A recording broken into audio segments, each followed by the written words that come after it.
Hello everyone, welcome to the stream.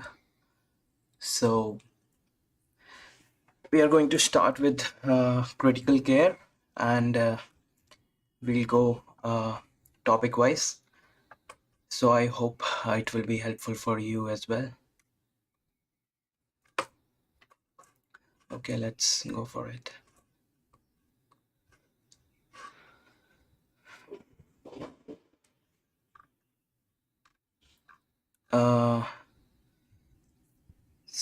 Uh, if we see hyperdense areas corresponding to blood in subarachnoid basal cisterns, then the patient has subarachnoid hemorrhage.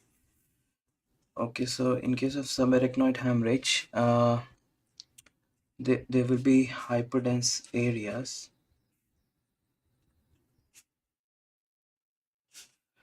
corresponding to blood in the subarachnoid basal cistern.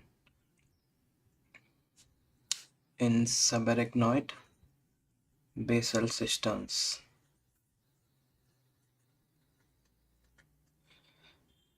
And the cerebral vasospasm occurs around 4 to 12 days after the bleed. And this is the main cause of morbidity. So after around 4 to 12 days of bleeding, cerebral vasospasm can occur. And this is the main cause of morbidity.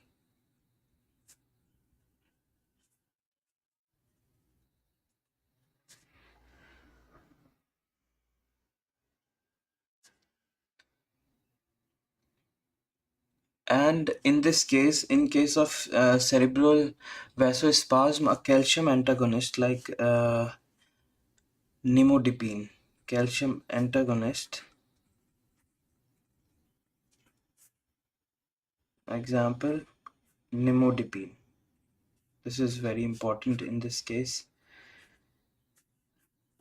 Nimodipine is useful because it will reduce the rate of vasospasm induced ischemic deficits, which further reduces morbidity.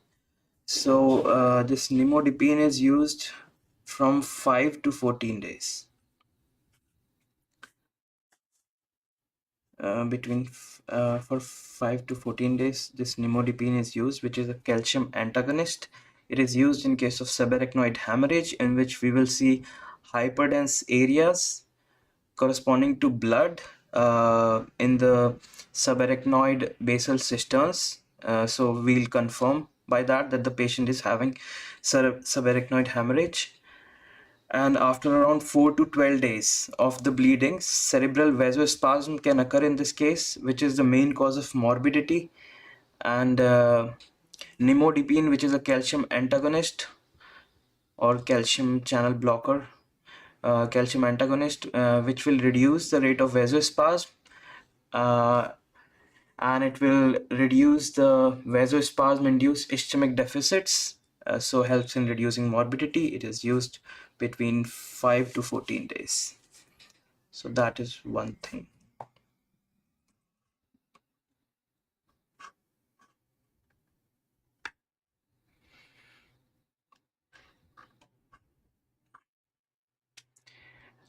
In this case, a scenario is given in which a 35-year-old man attends the emergency department with severe headache associated with vomiting, which started days ago, and the headache happened when he was lifting weights in the gym. The patient is also having neck stiffness, photophobia, and the GCS score is 12, and he has no previous medical problems. The examination reveals right-sided hemiparesis. Pupils are equal and reactive. So we'll see a picture of CT scan as is given in this question which I described.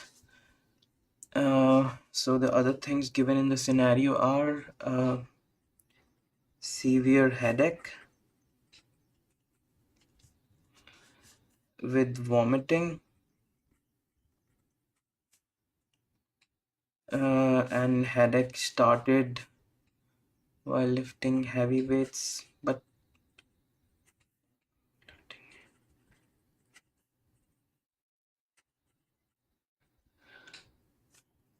Along with that, there will be neck stiffness and photophobia. Severe headache, vomiting, neck stiffness, and photophobia. And GCS will be reduced. In this case, it is 12 by 15. And there is right-sided hemiparesis. So hemiparesis might be there, can be right or left. Pupils are equal and reactive. Okay. So let's proceed to another.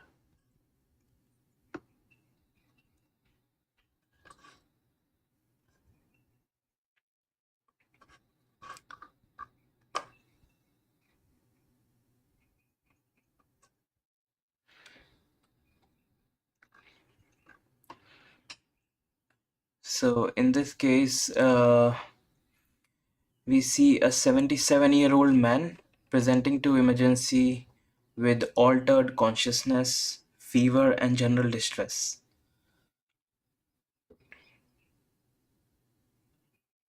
And his wife reports that 1 week ago he had common cold infection. Temperature seems to be normal. Pulse is a little high. Saturation is quite normal, but his speech consists of unintelligible sounds. He is able to momentarily open his eyes on verbal request. He withdraws his hand on pain stimulation. Okay, there is no blanching rash on his chest. Koenig's and Brzezinski signs are positive, and patient is having knuckle rigidity. Okay, so because he's opening his eyes on verbal request, so okay, and he withdraws his hand on pain stimulation. Mm-hmm.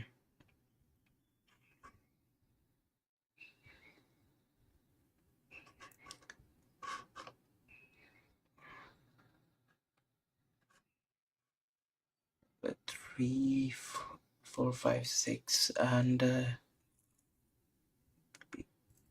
three.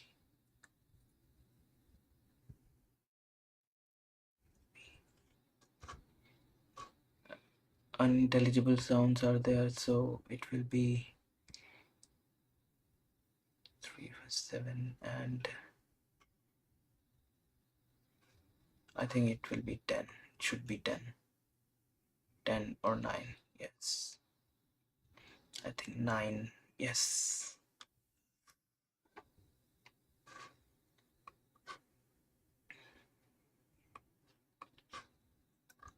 So basically, calculating GCS. Yes, calculating GCS can also be asked as a question. So, as we know, in GCS or Glasgow Coma Scale, uh,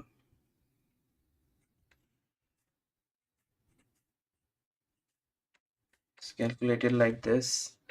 So, in this case, as the patient is opening eyes to speech and is not spontaneously opening their eyes, so it will be 3 in this case, eye opening. And the speech, they are not having a meaningful conversation. They are not speaking like full sentences. They are not even speaking words. They are just making unintelligible sounds. So because speech is consisting of unintelligible sounds, it will not be 5, not be 4, not be 3. It should be around 2.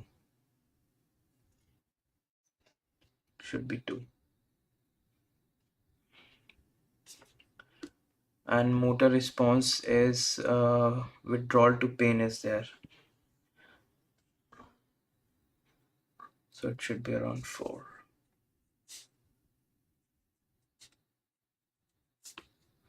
We can read about GCS here. I think that would be helpful. Let's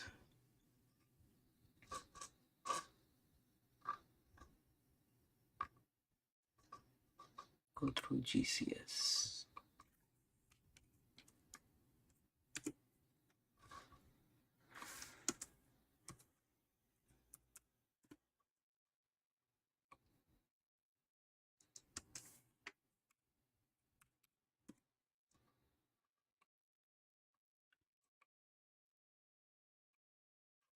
Yes, so in this, as I said, EVM, E is eye response, V is verbal response, M is motor response, and in eye response, it will be 4, 3, 2, 1. So in eye response, it will be spontaneous, then eye response to speech, eye response to pain, and 1 is for no response.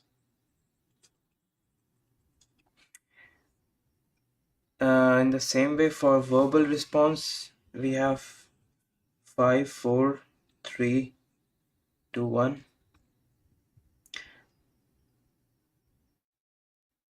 So in case of in 5, patient will be oriented to time, place, and person, having meaningful conversations. Yes, in short. So patient will be oriented to time, place, person, meaningful conversation. 4 is for a patient who is confused. The patient can speak sentences, but they don't mean anything. In this case, patient is confused, so they are having conversation but not meaningful. Uh,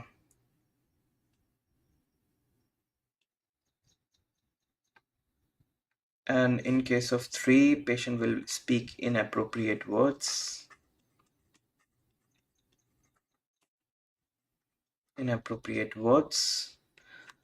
So till score 3, patient will be speaking words. All of these will be inappropriate, but they are speaking words. They can speak words. But on score 2, they will just make some sounds in unintelligible or incomprehensible sounds. Incomprehensible or unintelligible sounds. That is for score 2. For 1, no response. So oriented to time, place, and person, meaningful conversation. 4, confused, will speak sentences but inappropriate sentences. Patient is confused, speaking inappropriate sentences. For score 3, inappropriate words. For score 2, unintelligible or incomprehensible sounds.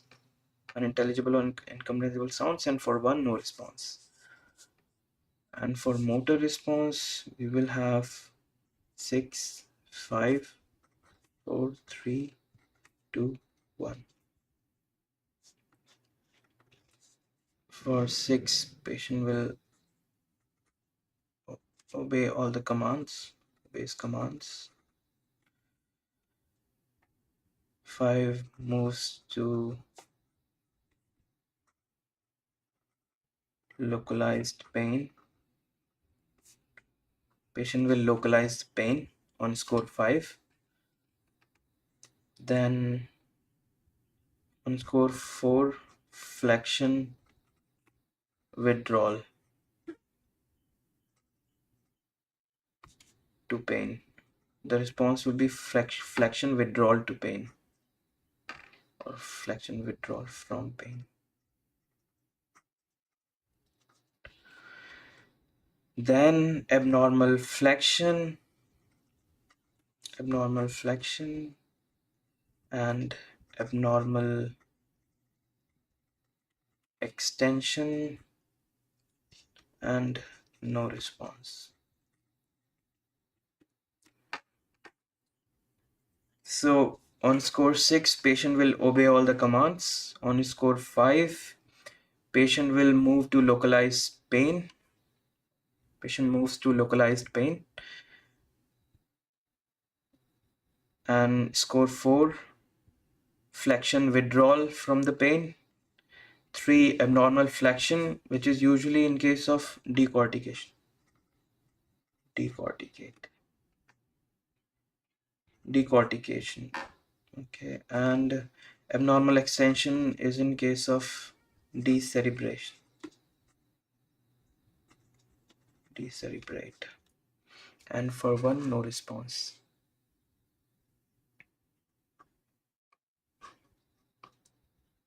So this is how we'll calculate Glasgow Coma Scale Score, or GCS score,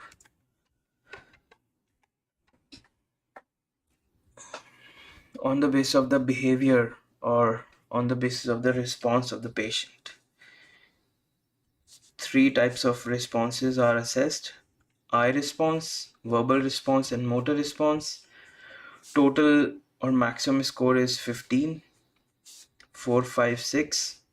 For 4, spontaneous eye response, 3, eye response to speech, 2, eye response to pain, 1, no response.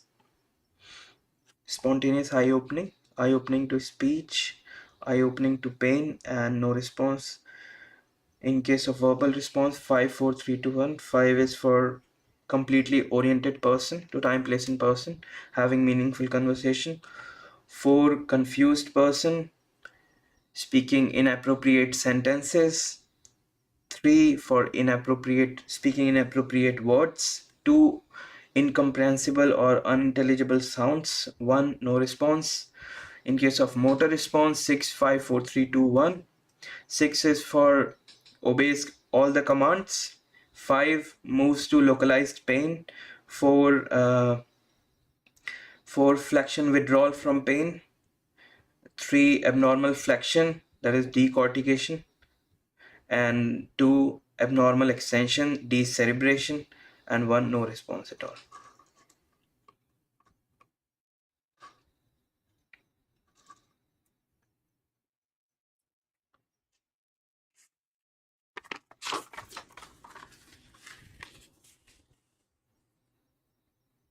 Now we will move further.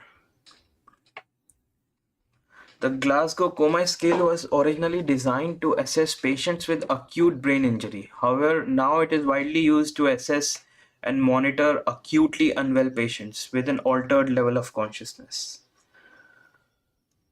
There is some extra information. It says it was designed to assess patients which were only having acute brain injury, but now it is widely used to assess and monitor acutely unwell patients which are having altered level of consciousness.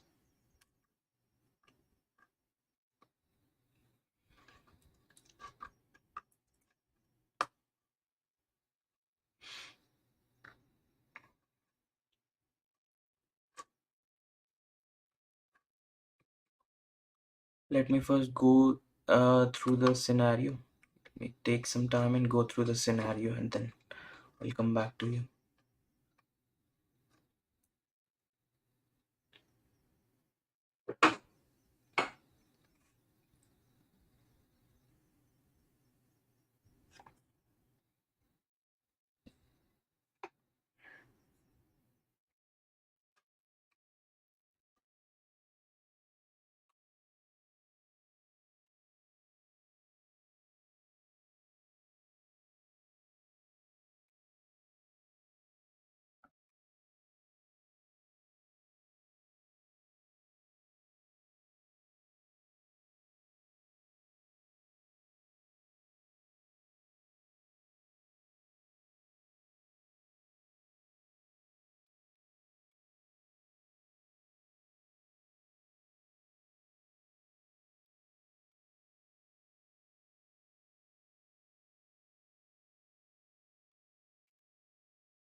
So now,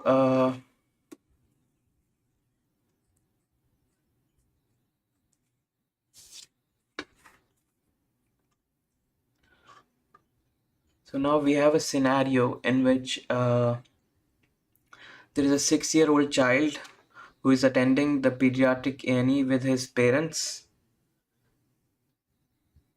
and the patient is having acute breathlessness over the past 12 hours. He is a known asthmatic. He did not manage to take his salbutamol inhalers and baclomethasone inhalers over the past 2 days, as his parents have been moving houses and they misplaced the inhalers. Anyway, so he's now drowsy with poor respiratory effort. His oxygen saturation has fallen to 86%, and he's immediately started on high flow oxygen. He has got silent chest. So yes, so in this case, the single most important, most appropriate management would be to intubate and ventilate this child. Intubation and ventilation. Yes, intubation and ventilation. This would be the single most appropriate management in this case, because this patient is having life-threatening asthma.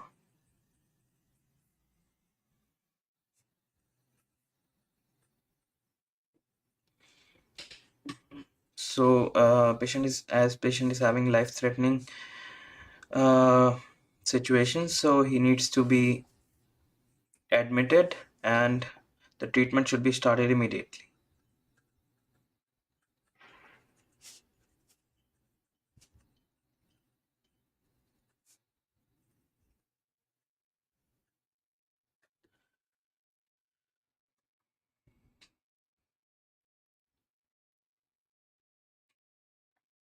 Although in this case, nebulization with salbutamol, ipratropium bromide,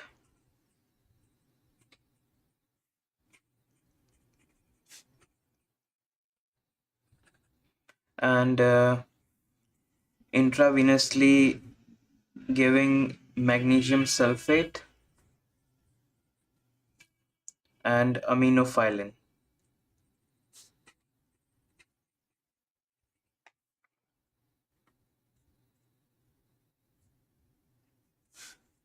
Although in this case, these all managements would also be useful,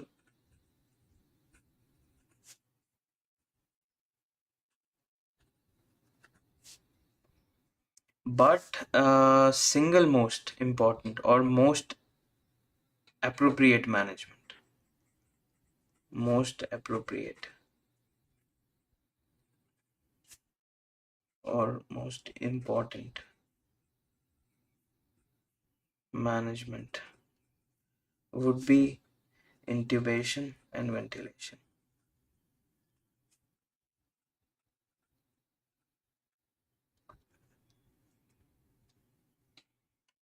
For an asthmatic child with a silent chest.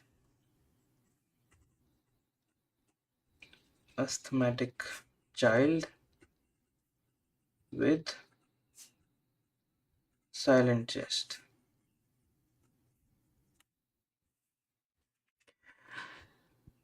The indications for intubation are not precisely defined, but most anesthetists would agree that if a child has silent chest, he needs to be intubated as a priority.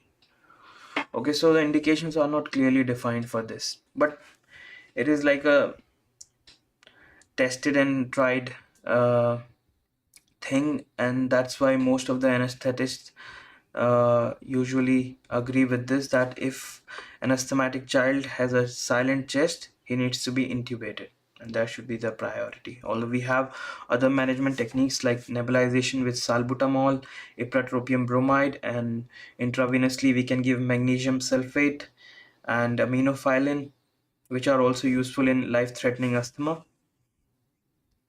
Uh, But yes, as we discussed, the most important management technique or the most appropriate management technique is intubation and ventilation. So yes.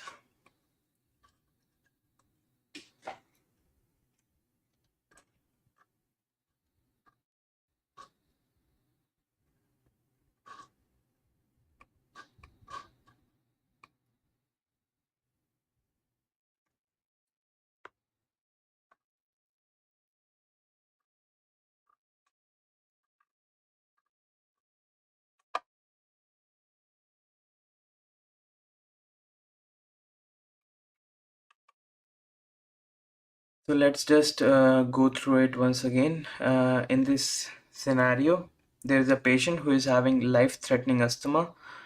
In this case, it's a child, an asthmatic child with silent chest.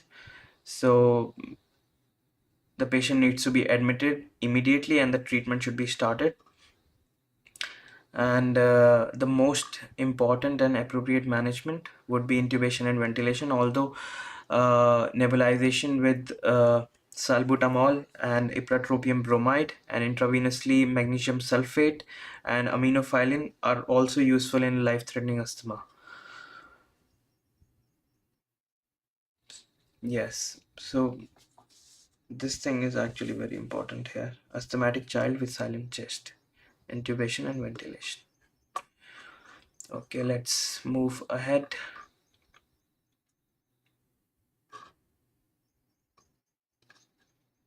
Before we move ahead, let's just go through management of asthma, or more specifically, management of acute exacerbation of asthma in children.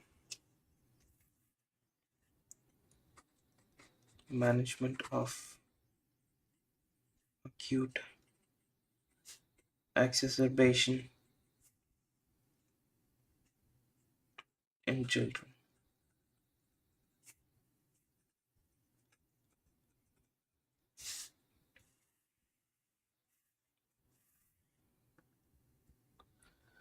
In this, we will have two main categories. One will be the immediate treatment, and another would be the second line treatment. So, immediate treatment will be start oxygen if saturation is less than 94%, and the saturation and the aim should be to maintain saturation between 94 to 98%.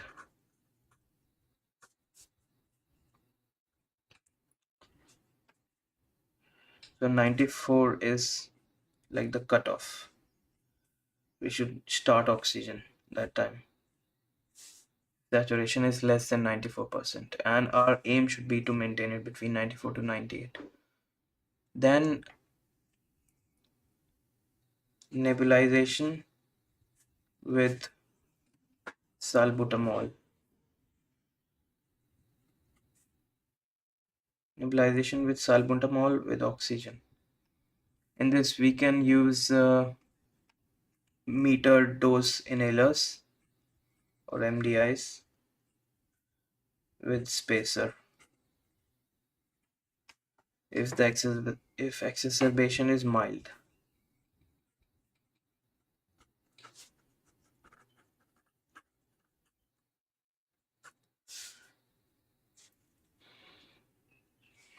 Add ipratropium bromide.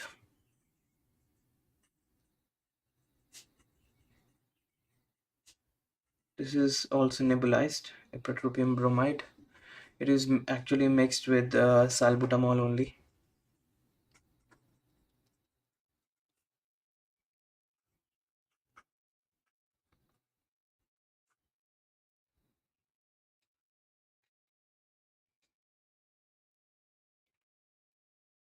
And this is usually done when the patient is refractory to initial salbutamol nebulizers.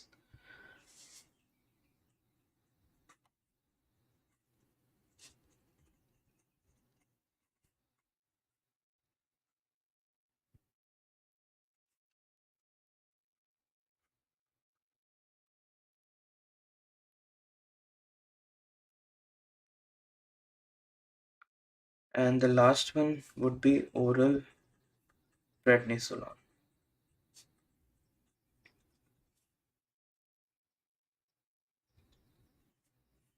And if on giving oral prednisolone, if the patient vomits, if vomiting is there, then we will give IV hydrocortisone.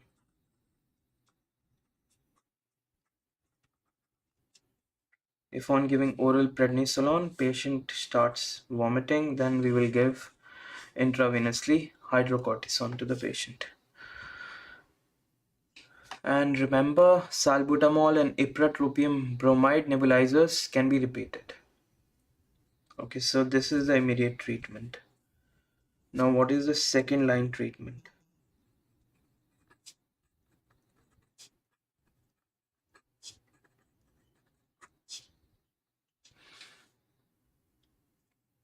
Second line treatment, first thing would be intravenous magnesium sulfate.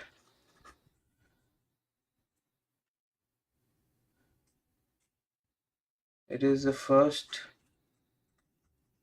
intravenous treatment, first intravenous treatment of the second line.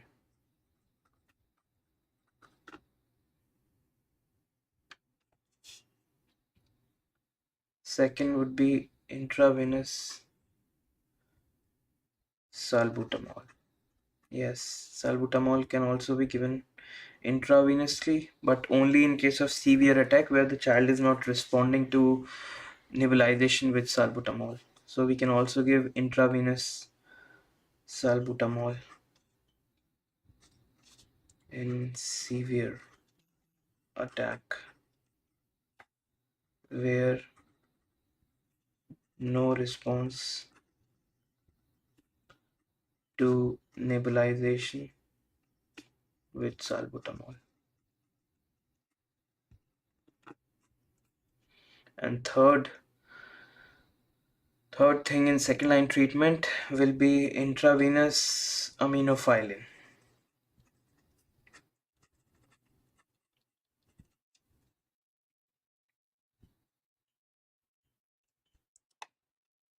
In a case in which there is a severe attack and it is not responding to any treatments or other treatments, not responding to other treatments.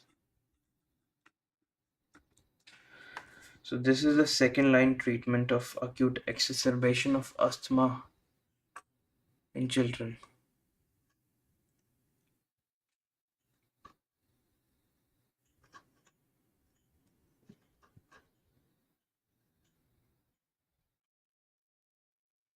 So let us just go through this once again. So this is the management of acute exacerbation of asthma in children, in which there are two categories. One is the immediate treatment and one is second line treatment.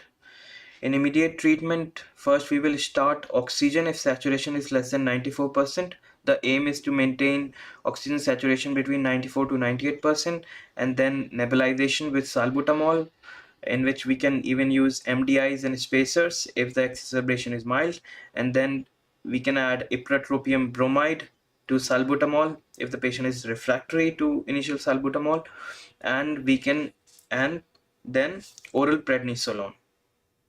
And if the patient is vomiting to oral prednisolone, then we can give hydrocortisone intravenously. Oral prednisolone, if patient is vomiting, then IV hydrocortisone. These are the four things in immediate treatment. Second line treatment, we can give IV MgSO4, intravenously magnesium sulfate, which is the first part of the second line treatment. Then we can also give intravenously salbutamol. Intravenous salbutamol can also be given in case of severe attacks where the patient or the child is not responding to nebulization with salbutamol.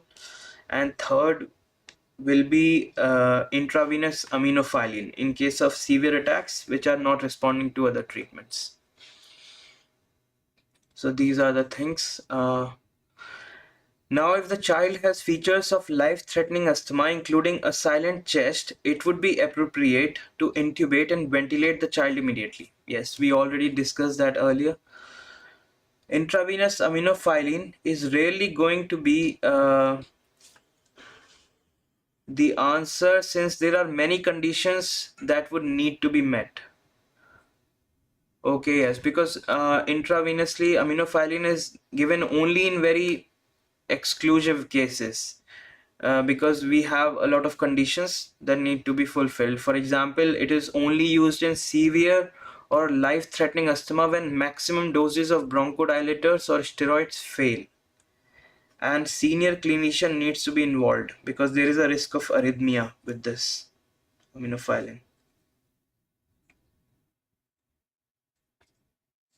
Yes, only in severe cases where all other treatments like bronchodilators or steroids, all of them fail. And risk of arrhythmia. Risk of arrhythmia is there. So senior clinicians should be involved.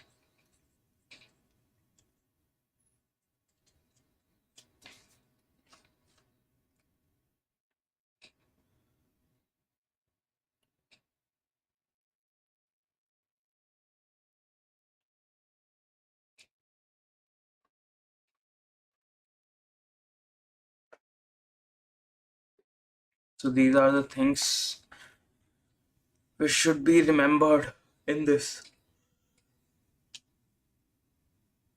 Immediate treatment, second line treatment. Immediate treatment, start oxygen if the saturation is less than 94%, and to maintain oxygen saturation between 94 to 98%.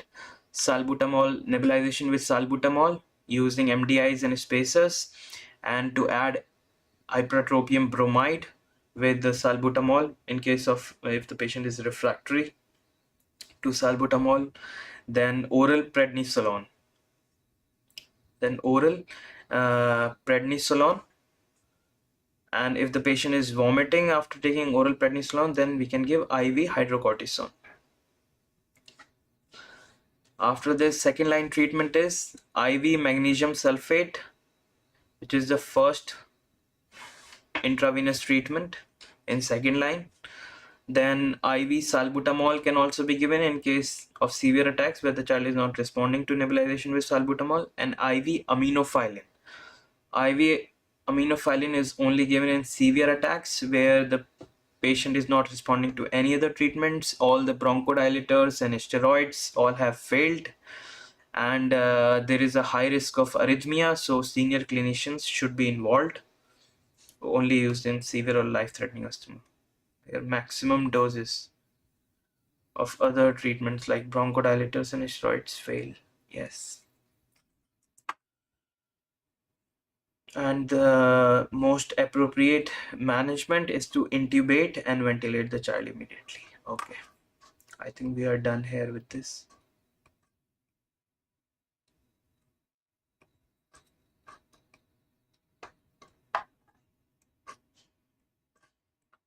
Now let's move to another topic.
Okay, so now we have another scenario.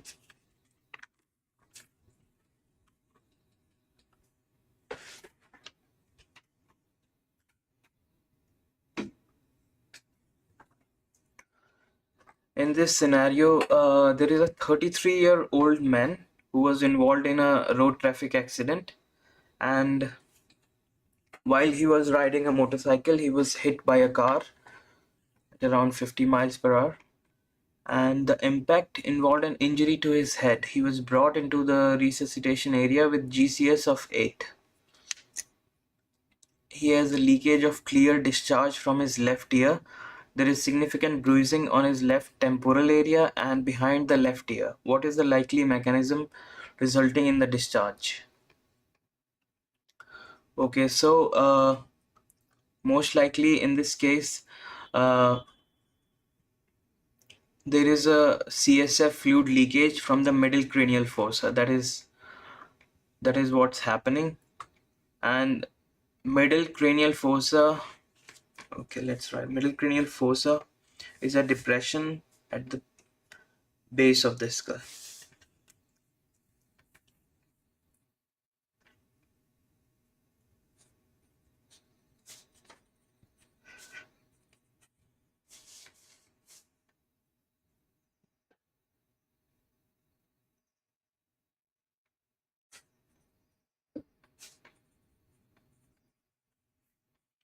CSF leakage from middle cranial fossa. This is a depression of the base of the skull and a fracture in the base of the skull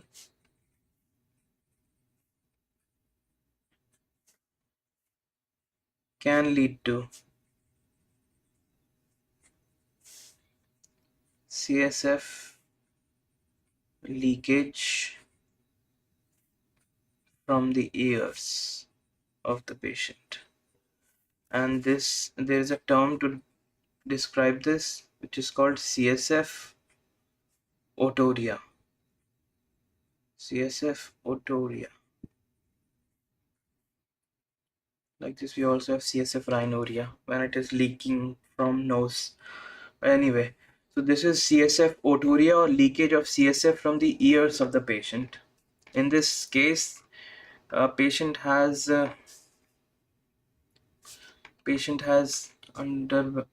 was involved in road traffic accident. Patient is having head injury and the GCS has fallen down, fallen GCS. In this case, it is around 8, and there is a clear discharge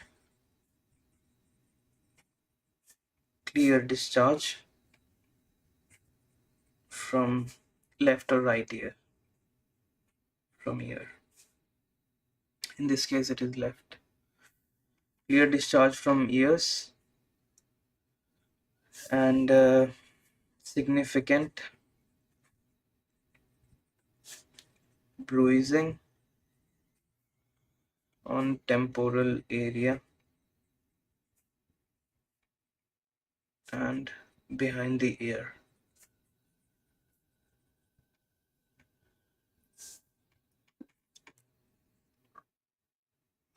This is called CSF otorrhea.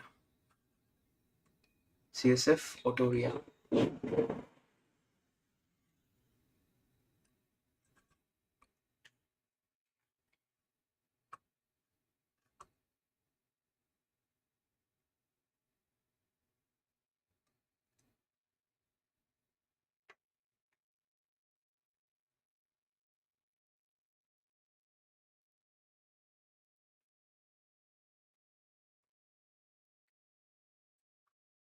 So in this scenario, there is a patient who was involved in a road traffic accident and who is having head injury. The GCS has fallen and there is a leakage of clear fluid from his ears, leakage of clear discharge or clear fluid from his ears, and significant bruising is there over temporal area behind the ears. So in this case, most possibly is that there is CSF leakage from middle cranial fossa.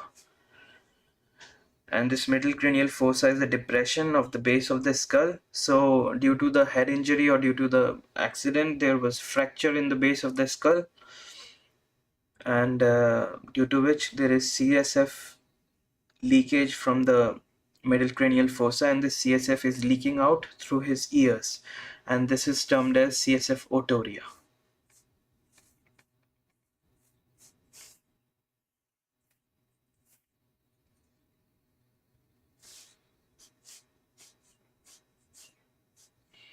Middle cranial fossa, depression of the base of the skull.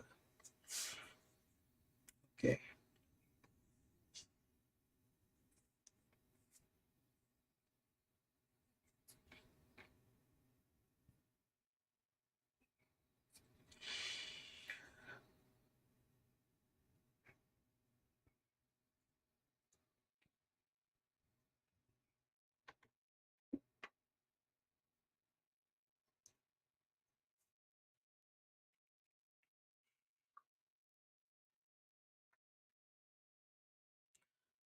Middle cranial fossa can fracture can lead to hearing loss, otorrhea, and battle sign. Anterior fossa fracture can lead to vision loss, raccoon eyes, and loss of smell. And posterior fossa fracture can lead to usually happens during cervical spine injury. The base of skull fracture. Base of skull fracture. Signs. So now we'll go through the signs of base of skull fracture, in which there will be obviously CSF otorrhea,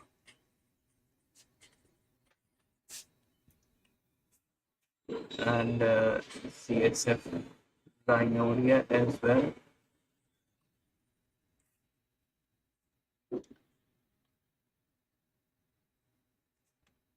Raccoon eyes, raccoon eyes,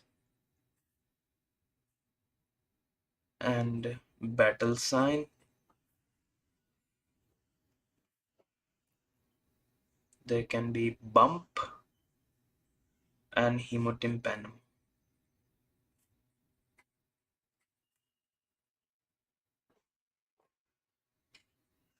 In case of middle fossa, there will be hearing loss. Middle fossa fracture, there will be hearing loss. There will be otorrhea,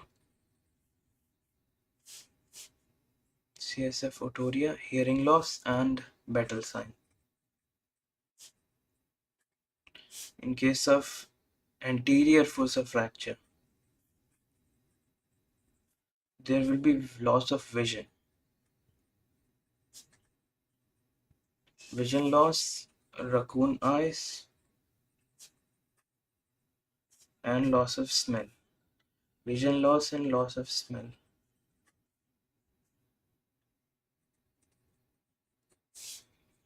Posterior fossa fracture occurs in case of cervical spine injury.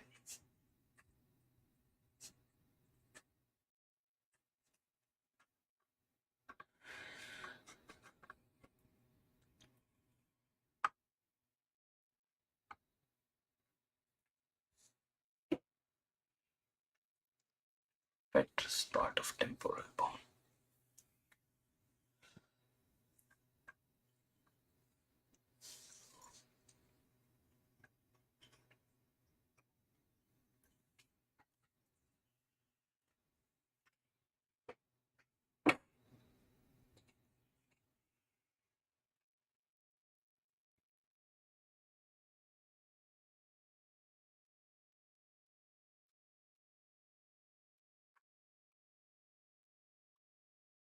So these are the things which we will see in case of fracture of the base of the skull. The signs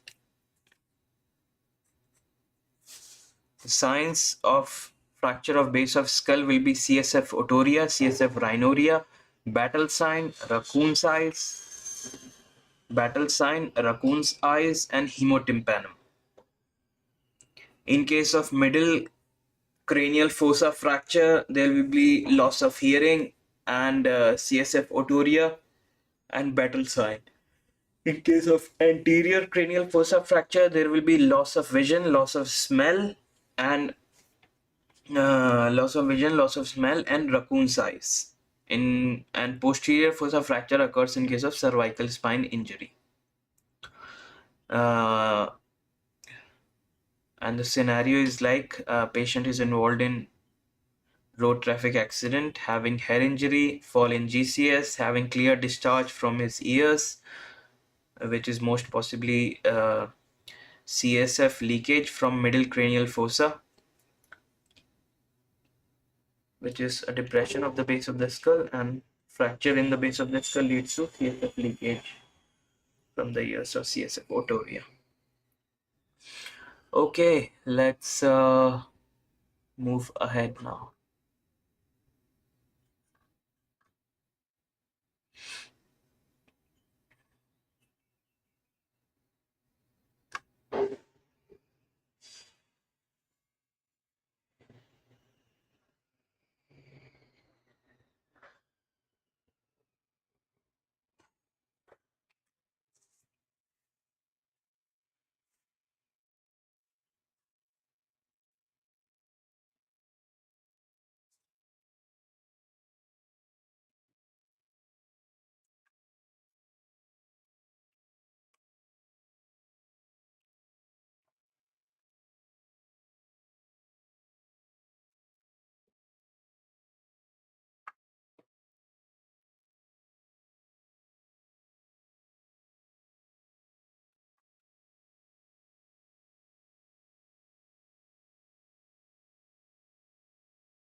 Let me just go through the scenario, and then I'll get back.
So here we have a scenario in which there is a 13-year-old boy, African boy, who was brought to emergency department having fever, cough, and chest pain. The patient states that it is the worst pain that he has ever felt, and it is more painful during inspiration. On examination, he is febrile and hypotensive. The X-ray shows bilateral basal opacities. Medical history includes sickle cell disease. And there is a clinical suspicion of acute chest syndrome. A blood sample is taken for culture, cross-matching, food blood count, and chemistry studies. The boy is placed on oxygen, given empirical antibiotics, antipyretic, and IV fluids. So his blood results are pending. So yes. So now we have to look into the management or the next most appropriate management because in this case as we already read, as we already saw that the patient was also having chest pain and nothing has been done in case of pain management. So adequate analgesia is the next most appropriate management in this case.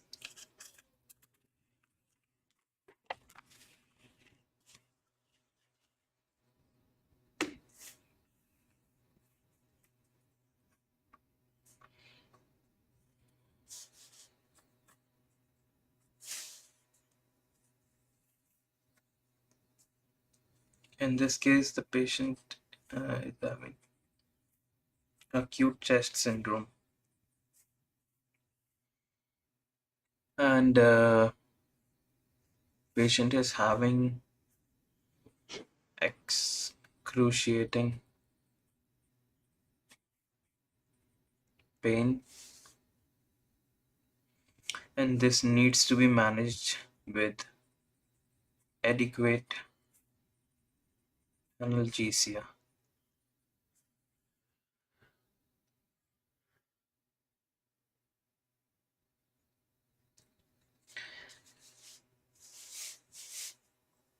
This adequate analgesia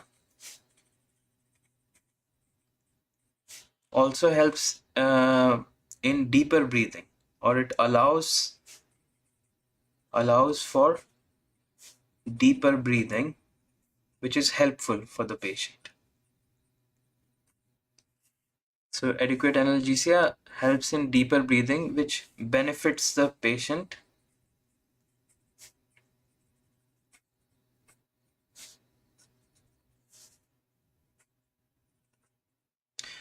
because if we remember, the patient was having more pain during inspiration. So when we give adequate analgesia, it allows for deeper breathing and it benefits the patient. However, we have to take care.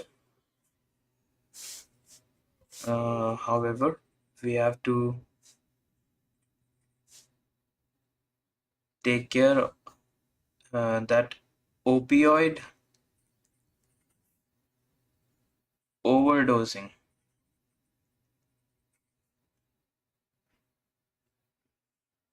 must be avoided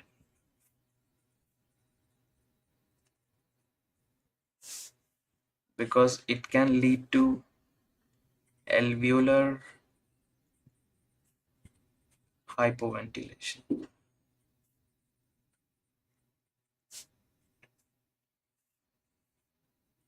So we can use for adequate analgesia, we can use something like morphine sulfate in this case. So it will be helpful for the patient because it will allow for deeper breathing and it will provide adequate analgesia. However, we have to take care that we must avoid opioid overdosing because it would lead to alveolar hypoventilation.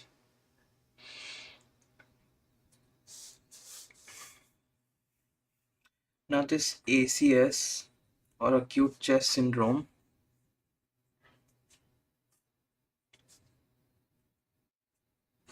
it is a life-threatening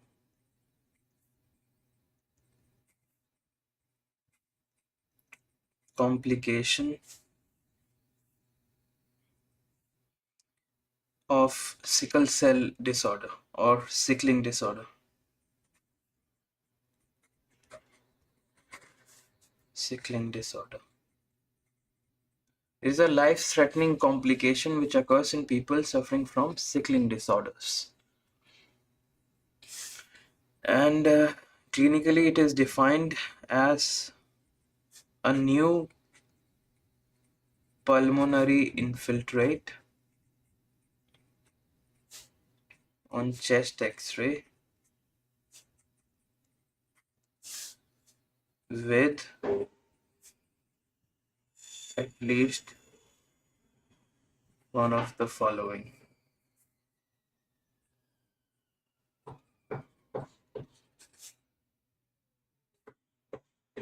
fever, cough, sputum production, dyspnea, and hypoxia.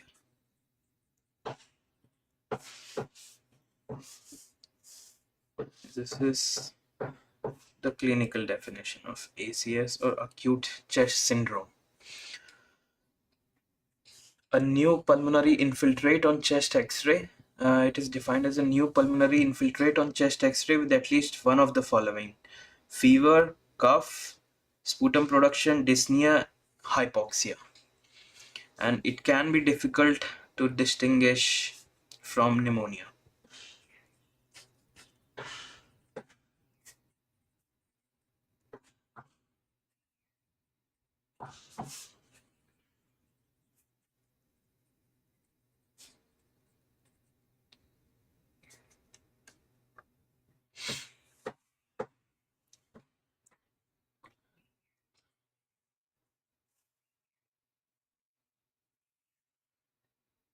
Now the management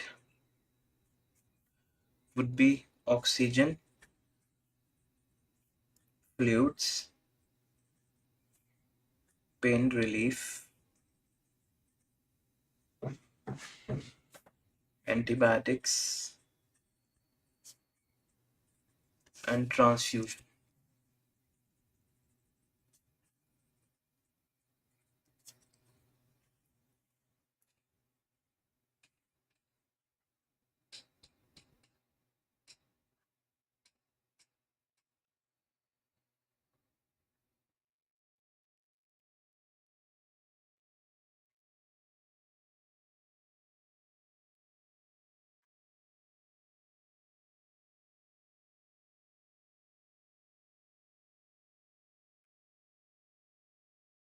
So the mainstay of treatment in this acute chest syndrome will be oxygen therapy, IV fluids, pain management or pain relief or analgesia, antibiotics, and transfusion.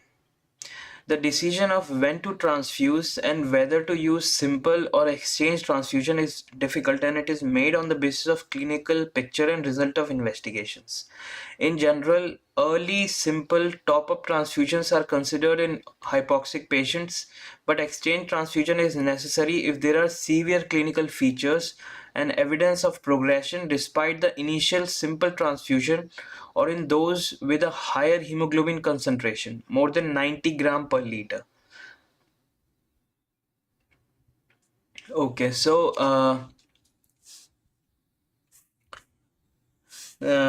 in case of transfusion, the decision of when to transfuse,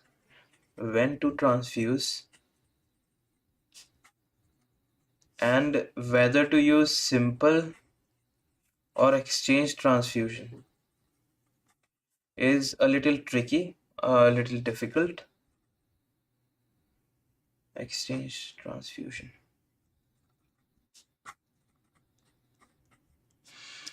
And it is this decision on when to transfuse and whether to use simple transfusion or exchange transfusion, it is done on the basis of the clinical picture and on the basis of the result of investigations of the patient. In general, simple transfusions are done. In general, simple or top-up transfusions are done, but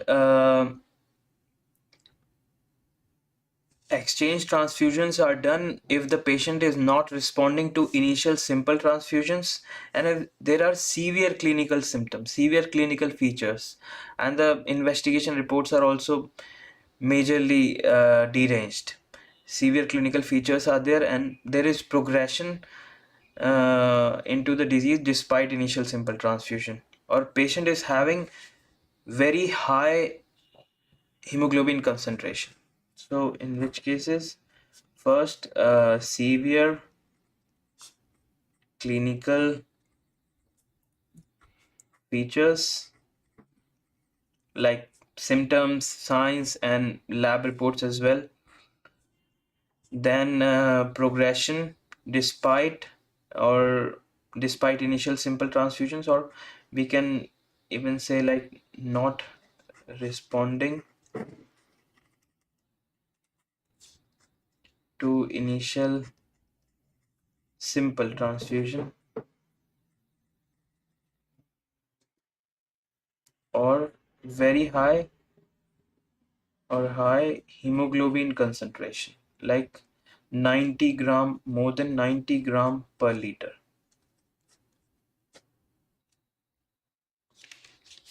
In these cases, we will do exchange transfusion.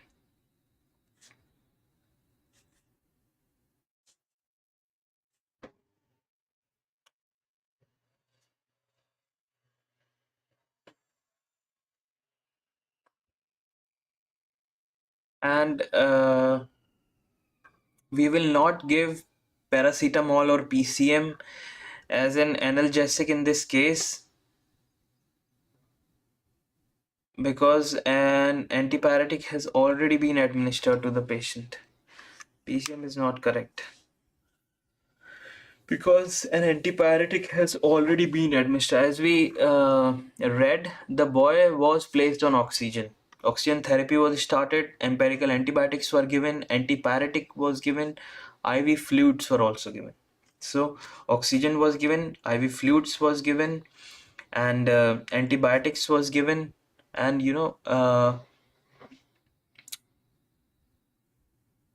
the one thing which was left or which was missing was pain relief or adequate analgesia.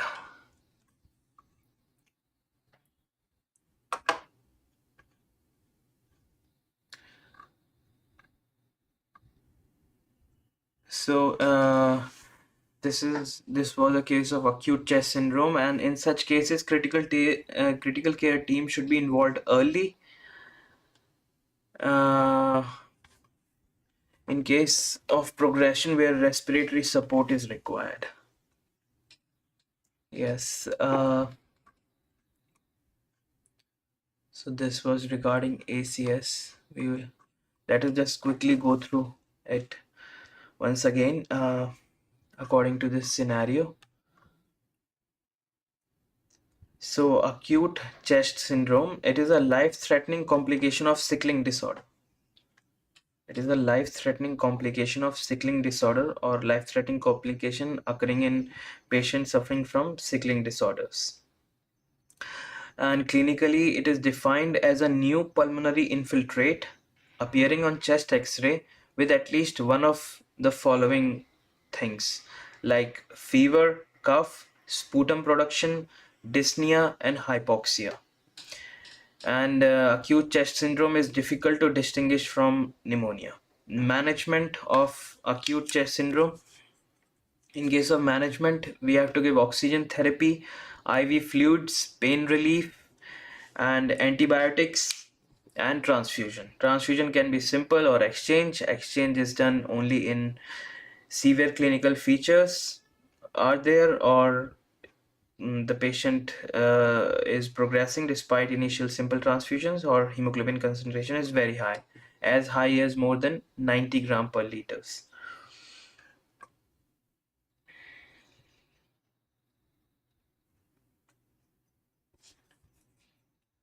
So in this case, for pain management, as there is excruciating or very severe pain in case of acute chest syndrome, so we will give adequate analgesia, as it will help in deeper breathing. It will allow for deeper breathing, which will be helpful for the patient. But we have to avoid opioid overdosing, because it will lead to alveolar hypoventilation.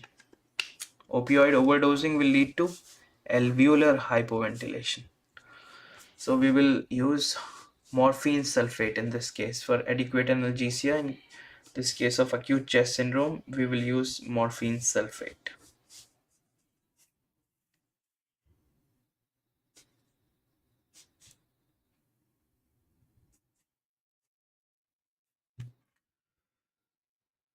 Okay, let's explore this thing a little more.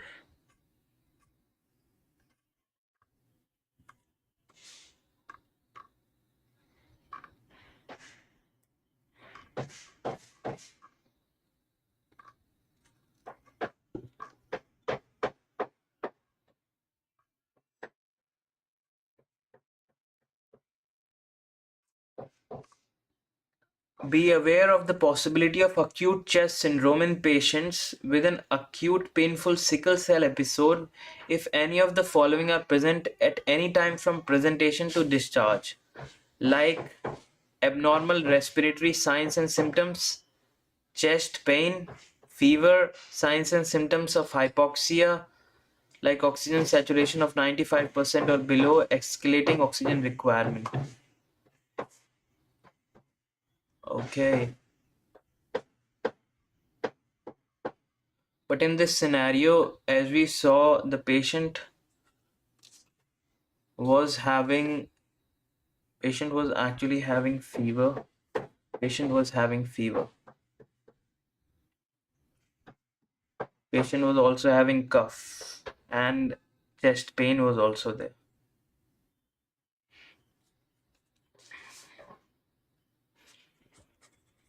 Chest pain was also there. Patient was having fever. Patient was having cough. And the chest pain was increasing on inspiration in this case. And it is patient is febrile, having fever and hypotensive. Hypotension is there. X-ray shows bilateral opacities or bilateral pulmonary infiltrates. Opacities. Medical history shows sickle cell disease.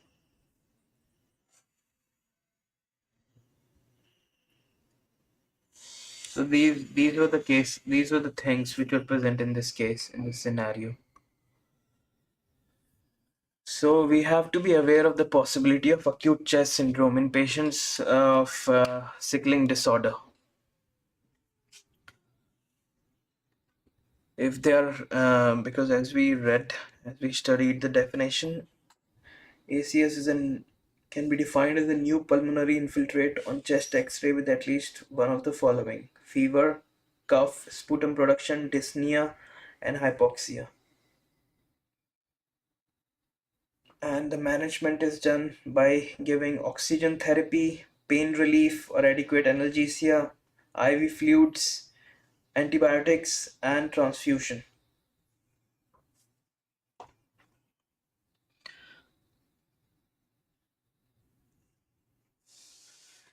And opioid overdosing can lead to alveolar hypoventilation. Morphine sulfate is given. Okay. Okay, I guess we can move ahead with this thing now.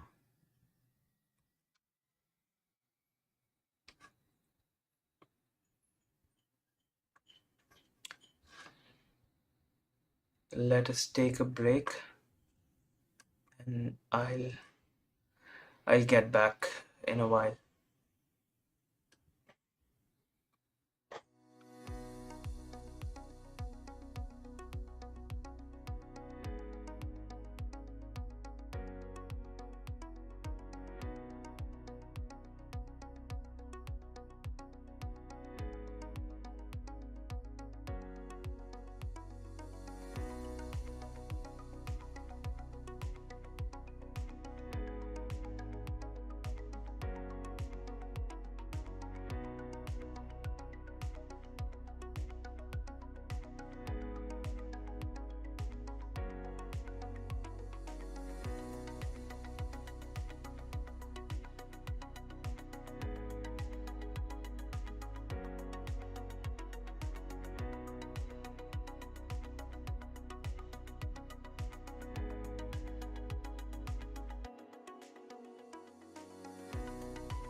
Okay, now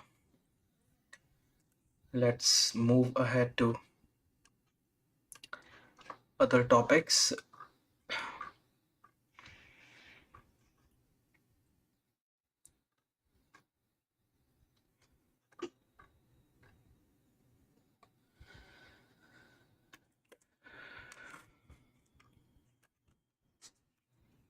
Let me just go through the scenario.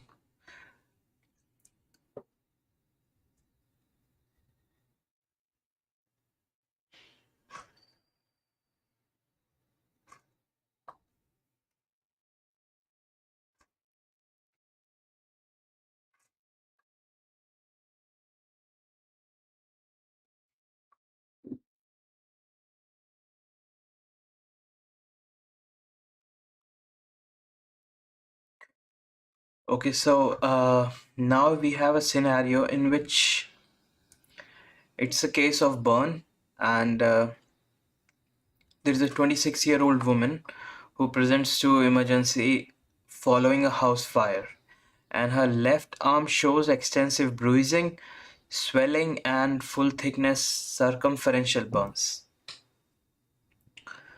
On examination, she has an absent left radial pulse and paresthesia of her left fingers.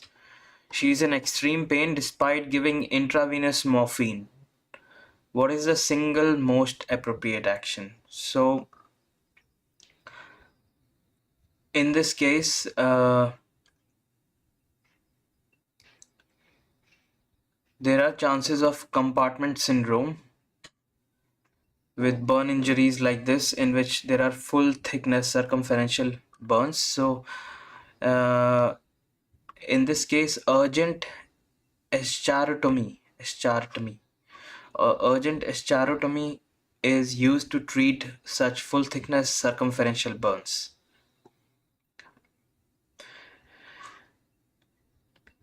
Eschartomy is also performed in established vascular compromise. Okay, let me just put down the scenario. It's a case of full thickness circumferential burn.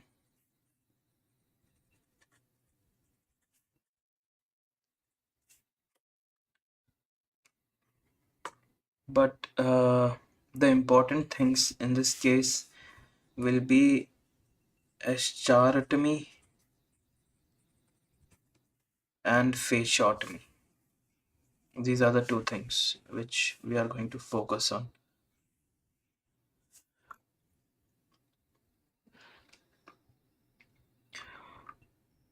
So here, first of all, in such cases, there are chances of compartment syndrome.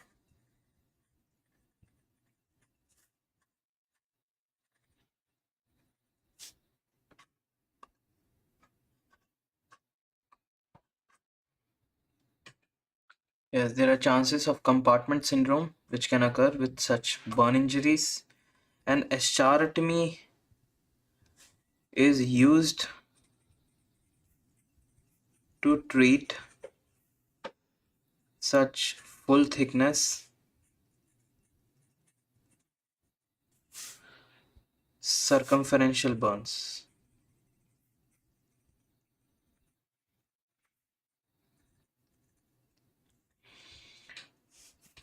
It is performed in established vascular compromise,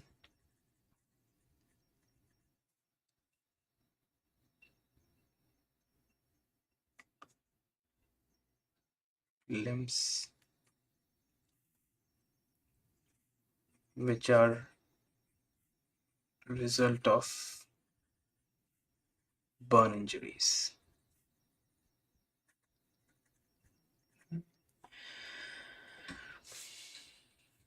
So, eschartomy is performed in established vascular compromised limbs which are result of burn injuries. And these all these burn injuries that cause compartment syndrome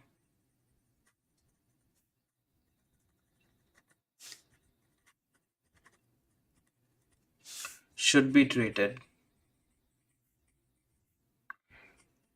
with hysterectomy,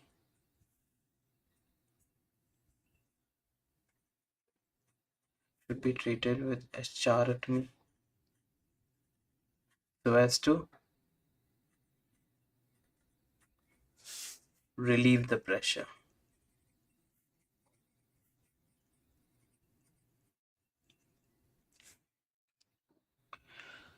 So this is a case of full thickness circumferential burn, and there are chances of compartment syndrome to develop in such burn cases.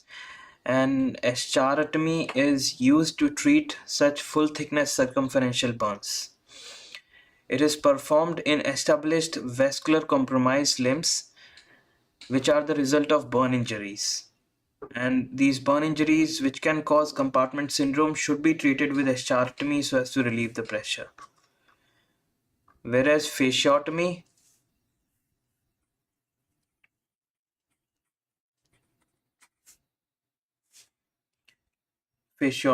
is a procedure where the fascia is cut so as to relieve the pressure to treat the resulting loss of circulation to the muscle.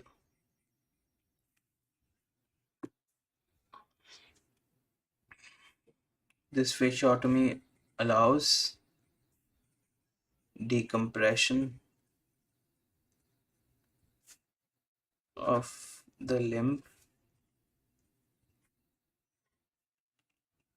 which restores perfusion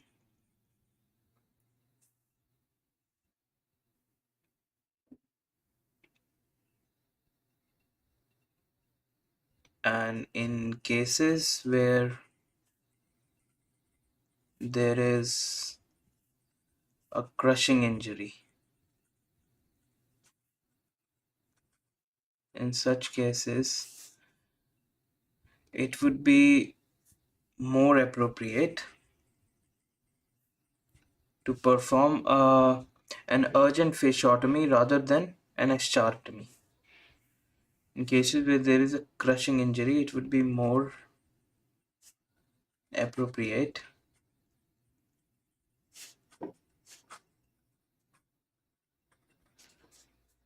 to perform an urgent fasciotomy rather than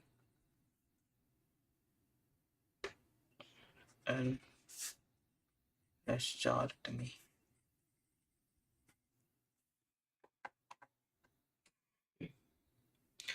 So, for example, if during the house fire a block of concrete fell on the patient's hand and it compressed it for several minutes, this would have led to compartment syndrome due to crushing injury, not due to circumferential burn or not due to burn injury.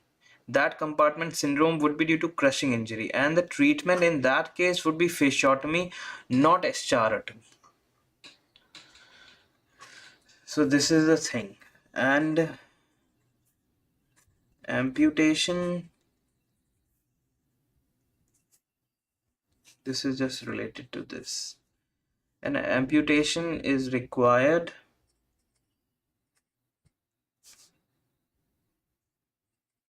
only when there is a necrotic limb. As a result,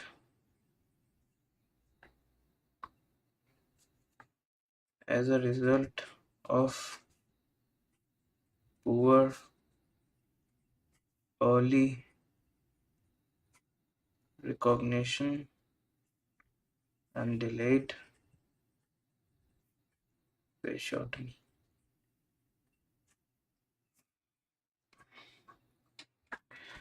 So, whether it is a circumferential burn on limbs or on trunk, circumferential full thickness burns on limbs or trunk, they can produce a splinting or tourniquet effect, which compromises the circulation of limbs and can even reduce the respiratory muscle movements, resulting in limited respiratory function. And this is due to the inflexibility of the damaged tissue, which is caused by Eschar formation.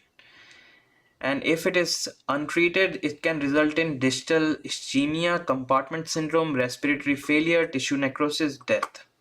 Therefore, eschartomy is important and it is done.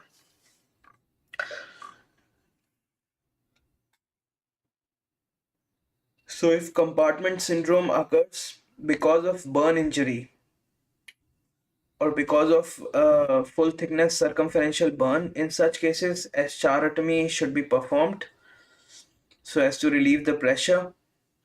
But if compartment syndrome develops due to crushing injury, then fasciotomy should be performed. And amputation is only required when there is a resulting necrosis or a necrotic limb due to delayed fasciotomy or delayed procedures or compromised blood supply of any part. So, compartment syndrome can occur with such burn injuries, and eschartomy is used to treat such full thickness circumferential burns, and it is also performed in established vascular compromised limbs which are caused as a result of burn injuries. These burn injuries, which can cause compartment syndrome, should be treated with fasciotomy so as to relieve the pressure. Fasciotomy is a procedure where the fascia is cut so as to relieve the pressure to treat the resulting loss of circulation to the muscle. So as to treat the resulting loss of circulation to the muscle.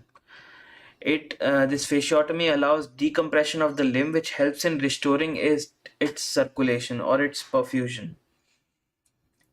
In a case where there is a crushing injury, it would be more applicable to perform an urgent fasciotomy. So, if like a block of concrete fell on the patient's hand and it compressed it, and this crushing injury would have led to compartment syndrome, then fasciotomy would be the treatment, not eschartomy.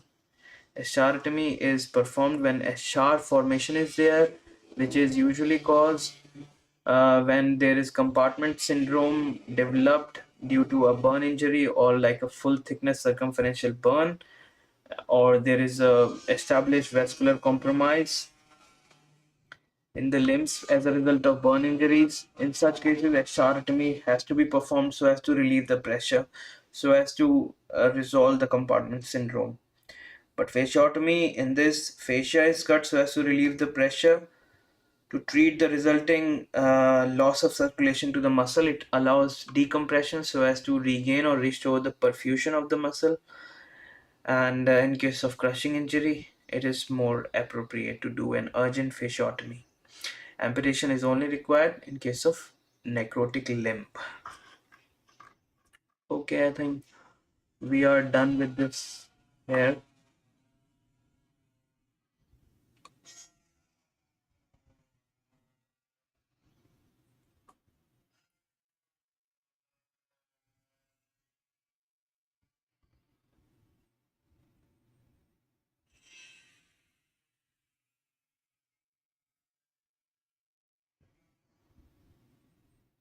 In this case, also, patient was having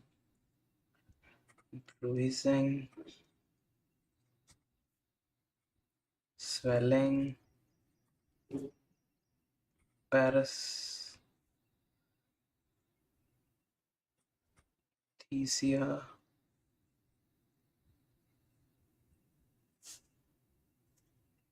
extreme pain,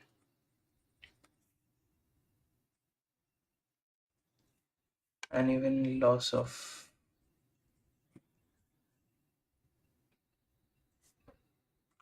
left radial pulse or absent left radial pulse. Okay,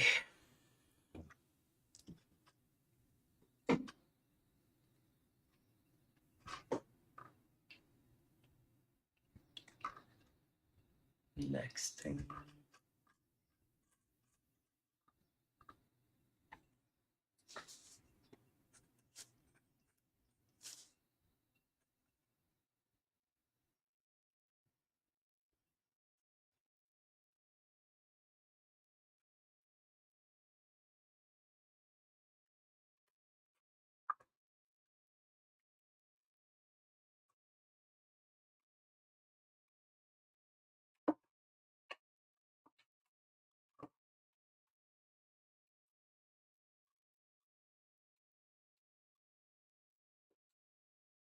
Okay, let me go through the scenario. Uh,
so now we have a scenario in which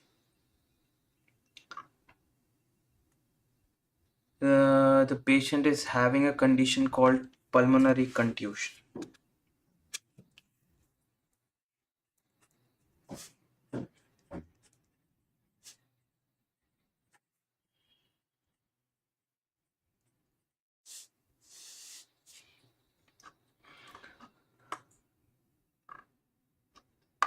In this scenario, patient is a 38-year-old man who is brought to the emergency after a fall from a window, and he admits to taking unknown quantity of paracetamol and citalopram, and he states that he landed on his chest and complains of pain while breathing now.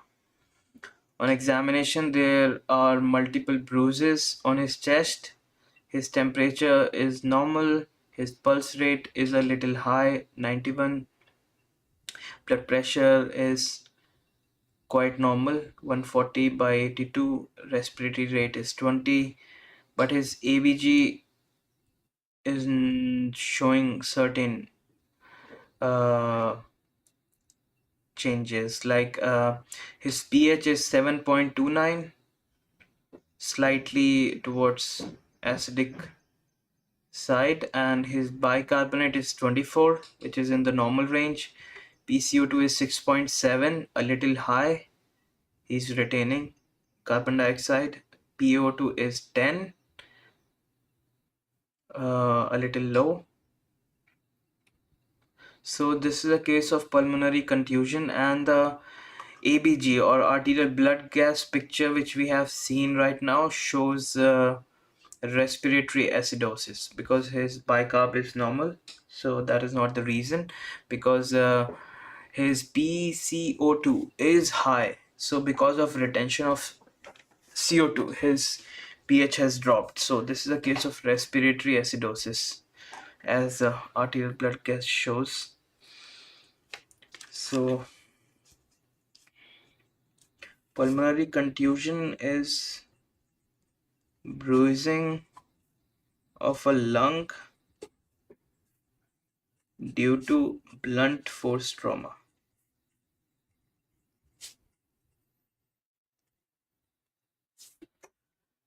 So it further leads to subsequent pulmonary edema, which further impairs the compliance of lungs and impairs the compliance and gaseous exchange, which further results in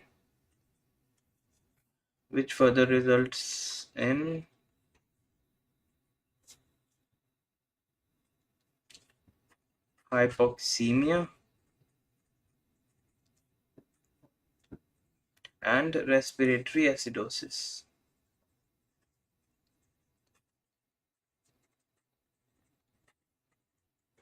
which is exactly what's happening in this case.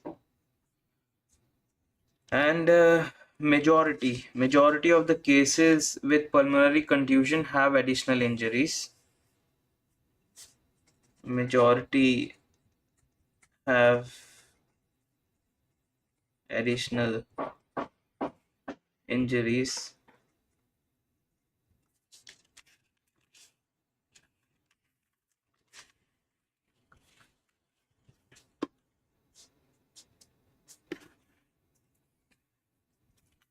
Now the treatment in case of pulmonary contusion would be very supportive.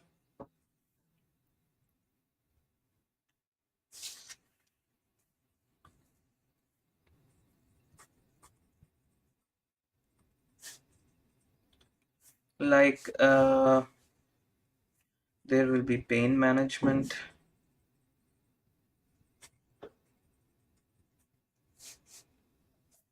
maintaining euvolemia,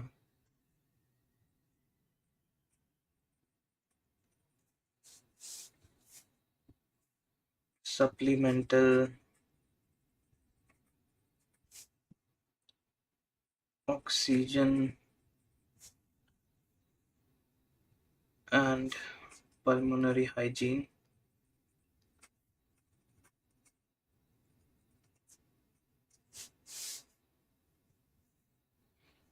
And in some cases, even endotracheal intubation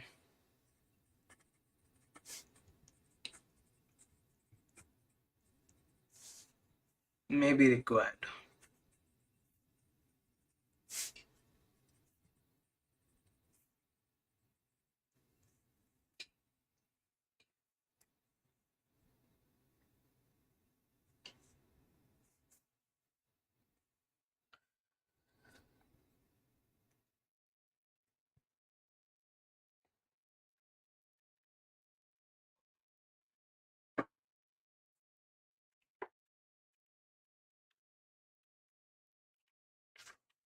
So this is a case of pulmonary contusion in which is a condition in which there is bruising of a lung due to blunt force trauma, which leads to further pulmonary edema, which causes impairment of the compliance and the gaseous exchange in the lungs, which leads to hypoxemia and respiratory acidosis. Okay, bruising of a lung due to blunt force trauma, and which further leads to pulmonary edema, which impairs the compliance of the lungs and gaseous exchange, which further leads or results in hypoxemia and respiratory acidosis. And majority of the cases with pulmonary contusion have additional injuries, and the treatment mainly involves supportive care, which includes pain management, maintaining euvolemia. Like the euvolemia is like the fluid levels of the patient. Often it also involves fluid restriction and supplemental oxygen, and pulmonary hygiene, and in some cases endotracheal intubation may also be necessary.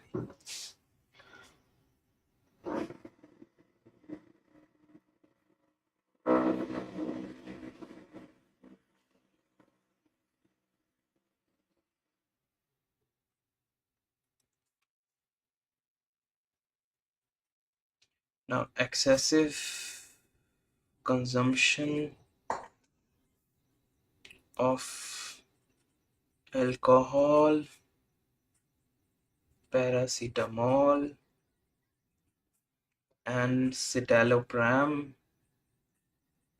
all of them would cause metabolic acidosis.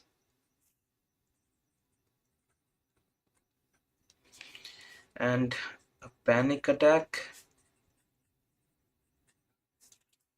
would cause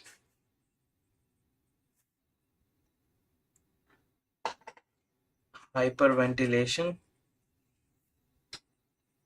So there will be washout of CO2, hyperventilation will be there, which will cause resultant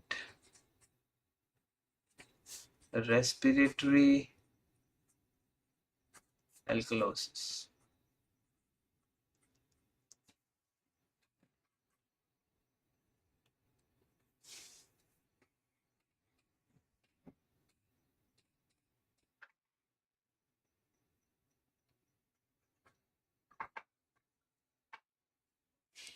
So in case the treatment in pulmonary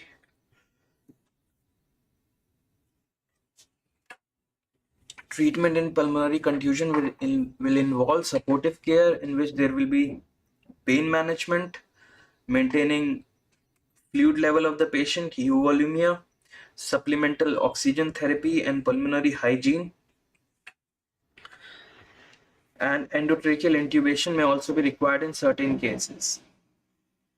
So this pulmonary contusion will lead to respiratory acidosis. Why? Because pulmonary contusion is like trauma to lungs, which is caused due to blunt force uh, injury, or like in bruising of lung, which is caused due to blunt force trauma or blunt force injury. And this further leads to pulmonary edema, which causes impairment in the compliance and gaseous exchange or respiratory exchange in the lungs, which leads to hypoxemia and respiratory acidosis, which can be further treated by supportive care like pain management, supplemental oxygen therapy, euvolemia, and endotracheal intubation in some cases. Whereas if the patient consumes excessive alcohol or excessive paracetamol or excessive citalopram, in those cases we will see metabolic acidosis, not respiratory acidosis. And in a case of panic attack, because of hyperventilation, there will be excessive washout of CO2 and we will see resultant respiratory alkalosis. So this is what is happening here, and now we will read a little about ABG or arterial blood gas.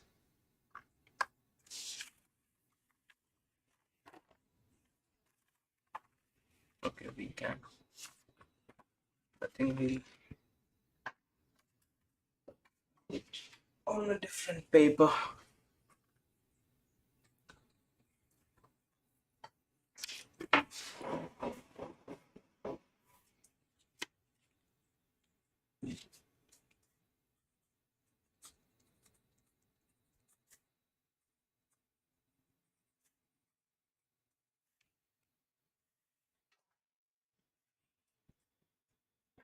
Now we will see the causes of metabolic acidosis, metabolic alkalosis, respiratory acidosis, and respiratory alkalosis. First, let's see metabolic acidosis.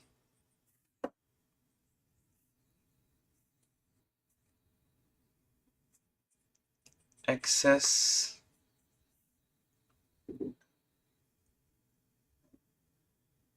production of organic acids.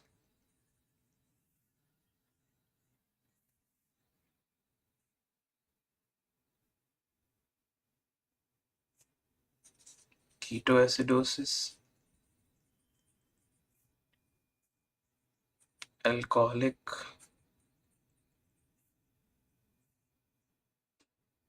or violent convulsions, or excess ingestion of toxins like aspirin, paracetamol,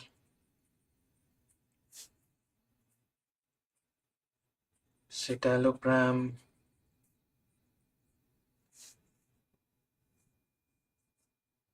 or methanol alcohol.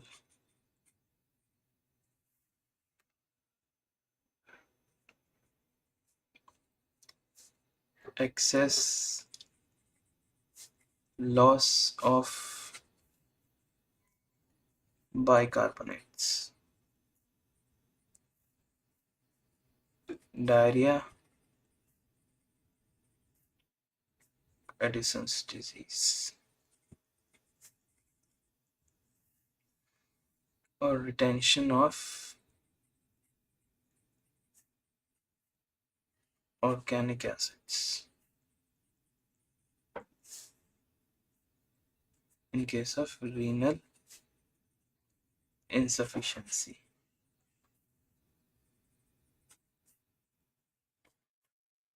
These are the causes of metabolic acidosis. Now, metabolic alkalosis. Metabolic alkalosis can be caused due to loss of HCl, like in case of vomiting,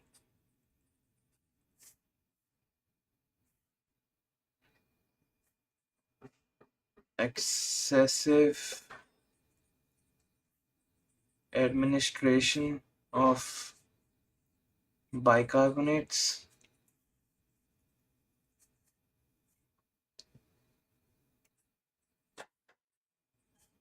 hypokalemia,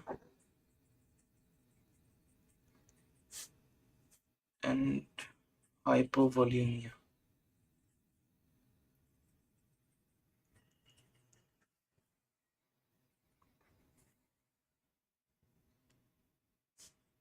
Increased renal excretion of acids, diuretic therapy,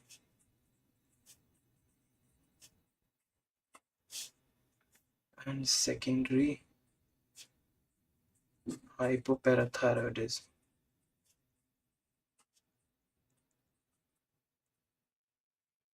So these are the causes of metabolic alkalosis. So metabolic acidosis and metabolic alkalosis. In the causes of metabolic acidosis are excess production of organic acids, such as conditions like ketoacidosis or alcoholic or violent convulsions are there.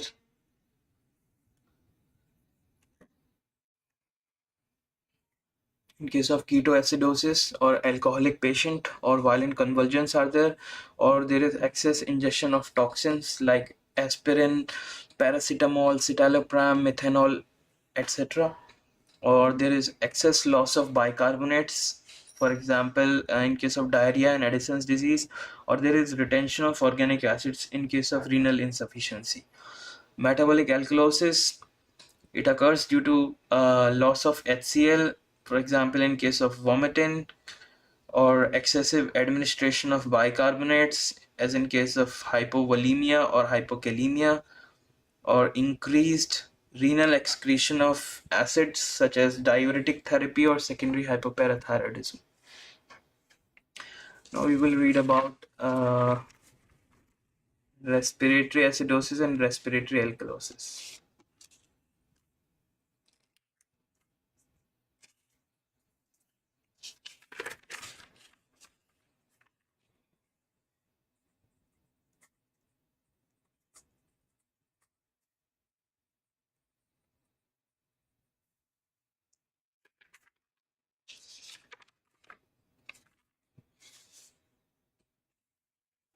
As respiratory acidosis, it is caused due to a variety of reasons like airway obstruction, for example, in case of aspiration or COPDs, or due to respiratory center depression, due to circulatory collapse, such as cardiac arrest or pulmonary edema.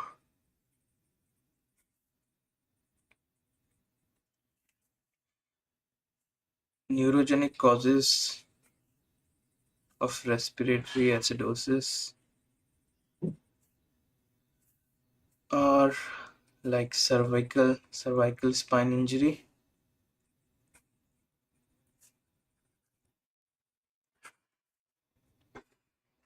drugs such as paralytic agents and organophosphates,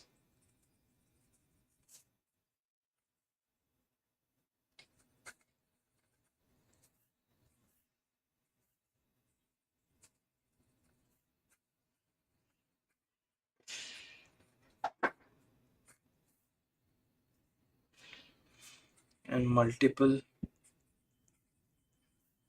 sclerosis.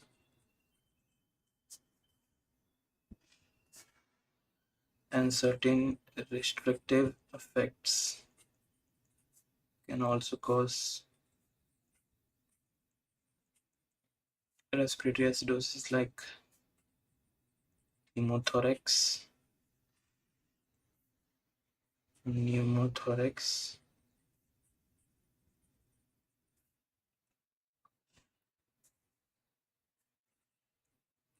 ascites, and trauma like pulmonary contusion, like we saw just now. And now respiratory alkalosis.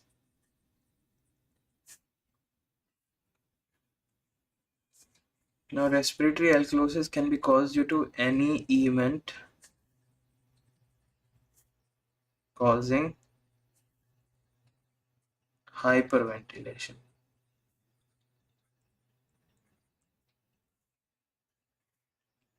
like panic attack.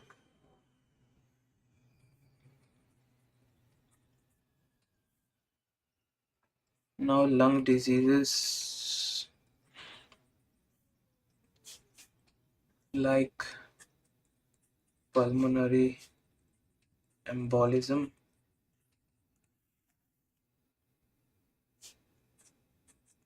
CNS respiratory stimulation like CVA or stroke,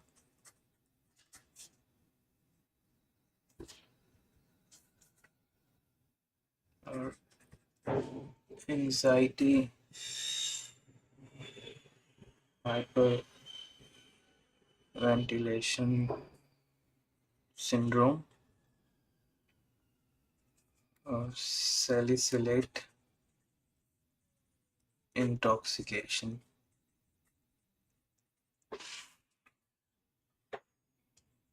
Congestive cardiac failure, and mechanical mechanical ventilation. These are the causes of respiratory alkalosis.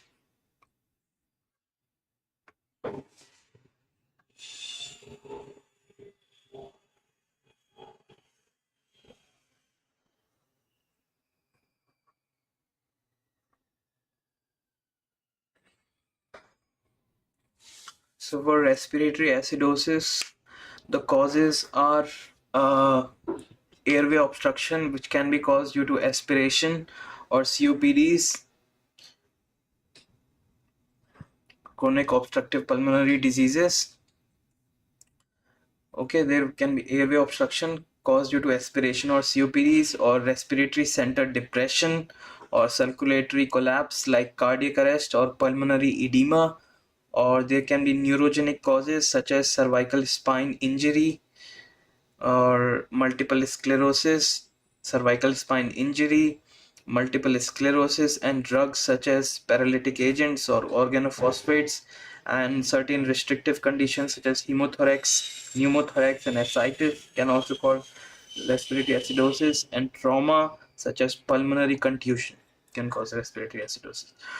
Now, respiratory alkalosis, any event which is causing hyperventilation can lead to respiratory alkalosis, such as panic attacks and lung diseases like pulmonary embolism. CNS respiratory stimulation, CNS respiratory stimulation, such as CVA or cerebrovascular accidents or stroke, anxiety, hyperventilation syndrome, or salicylate intoxication. And congestive cardiac failure can also cause respiratory alkalosis, and mechanical ventilation can also cause respiratory alkalosis.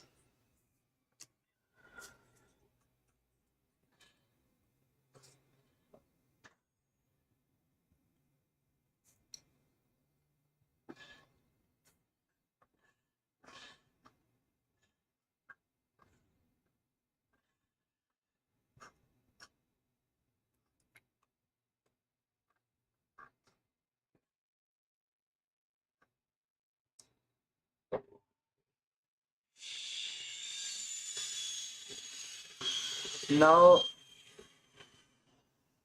let's go into the basics of APG.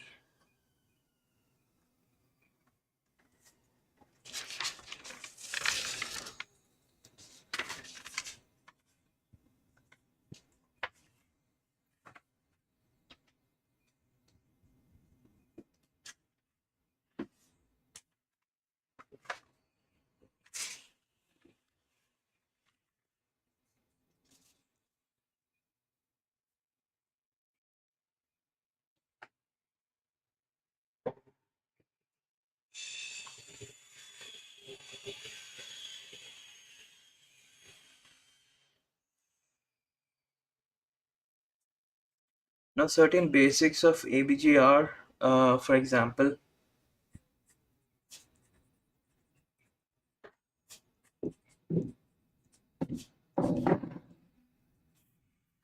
first is the type of respiratory failure.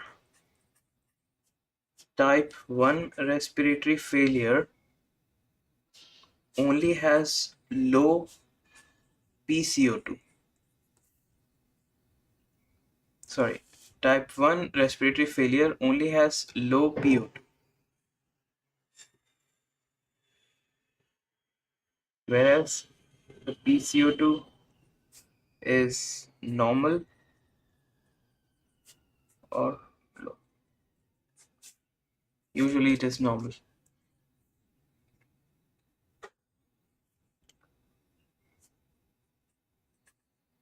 Can be low as well. Okay, type 2 respiratory failure. Type 2 respiratory failure is low PO2 and high PCO2. In type 1 only there is low PO2. There is only low PO2 or hypoxemia. There is no hypercapnia. In type 1 respiratory failure, there is only low PO2 or hypoxemia, whereas in type 2 respiratory failure, there is both low PO2 and high PCO2, hypoxemia and hypercapnia.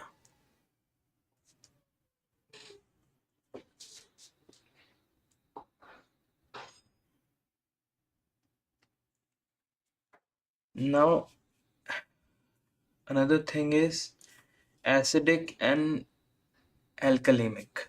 If pH is less than 7.35, then the patient is acidemic. If pH is more than 7.45, alkalemic.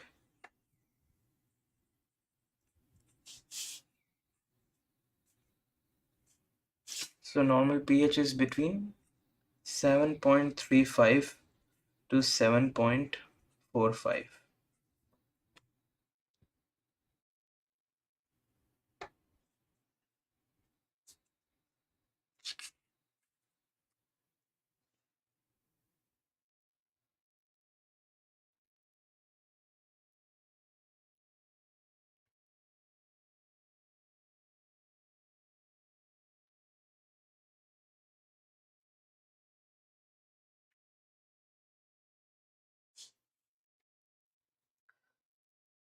Now, another thing is the patient's PCO2 level and its relation to pH.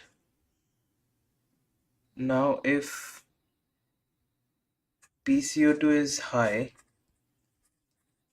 and acidosis is there, then it is a respiratory acidosis. If PCO2 is low and acidosis is there, then it is metabolic acidosis or respiratory compensation. Along with that, respiratory compensation for metabolic acidosis. In the same way,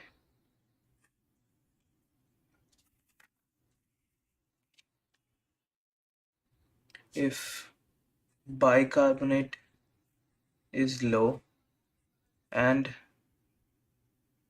acidosis is there, then it will be metabolic acidosis.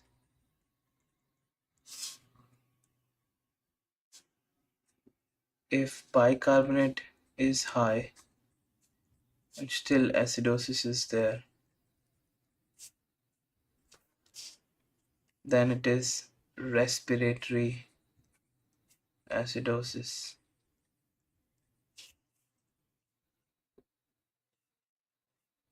or metabolic compensation for respiratory acidosis.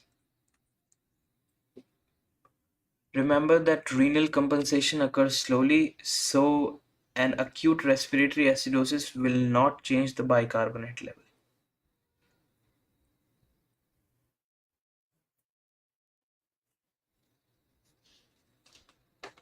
Okay, that's an important point to remember.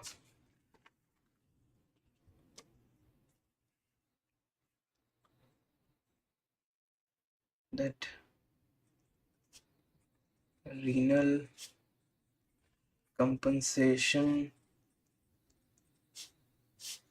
occurs slowly. Therefore, metabolic compensation occurs slowly or renal compensation occurs slowly. So, an acute respiratory acidosis will not change bicarbonate level for compensation.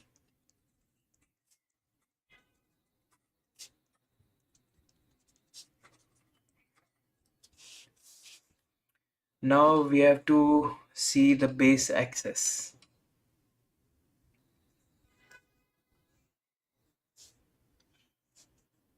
High base excess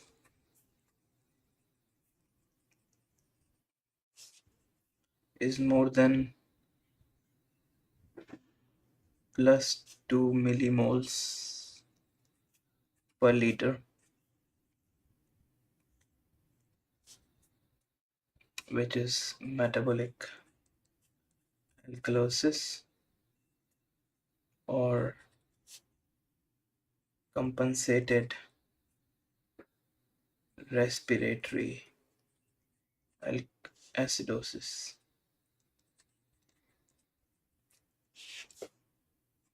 Low base excess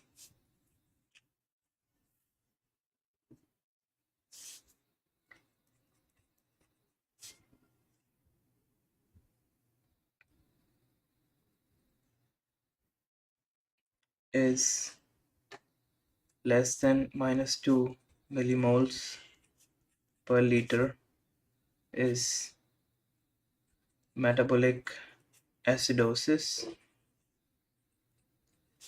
or compensated respiratory alkalosis.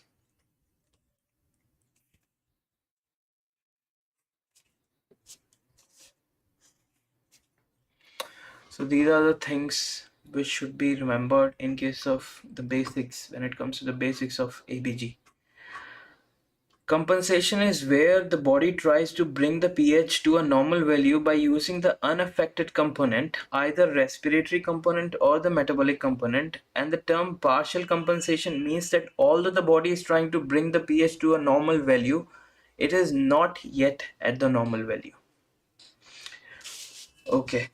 So, type 1 respiratory failure is one in which there is only low PO2, whereas the PCO2 is either normal or low. Whereas in type 2 respiratory failure, 2 means both the things. In this, there is low PO2 as well as high PCO2. pH, normal pH is 7.35 to 7.45. If less than 7.35, acidemia. More than 7.45, alkalemia. If acidosis can be explained by PCO2 level, means acidosis is there and PCO2 levels are high, then it is respiratory acidosis. If acidosis is there but PCO2 levels are low, cannot be explained by that, then it is a case of metabolic acidosis or respiratory compensation of metabolic acidosis. If acidosis can be explained by low or reduced bicarbonate level, then it is a case of metabolic acidosis. If acidosis or low pH can be explained by low bicarbonate levels, then it is a case of metabolic acidosis. But if acidosis cannot be explained by bicarbonate levels, or bicarbonate levels are high and still acidosis is there, then it is a case of respiratory acidosis or metabolic compensation of respiratory acidosis. And it is important to note that renal compensation occurs slowly as compared to respiratory compensation. Metabolic compensation or renal compensation occurs slowly as compared to respiratory compensation. Therefore, acute respiratory acidosis will not affect bicarbonate levels. Compensation will not be there in case of acute respiratory acidosis. It will not change the bicarbonate level for compensation. Now, when it comes to base excess, if there is high base excess more than 2 millimoles per liter, there will be metabolic alkalosis or compensatory respiratory acidosis. If low base excess less than minus 2 millimoles per liter, then it is a case of metabolic acidosis or compensatory respiratory alkalosis.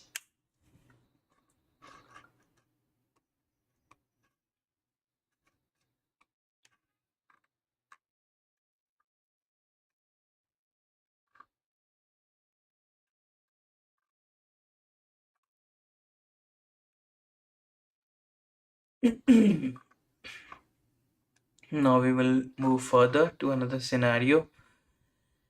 And let me go through the scenario first.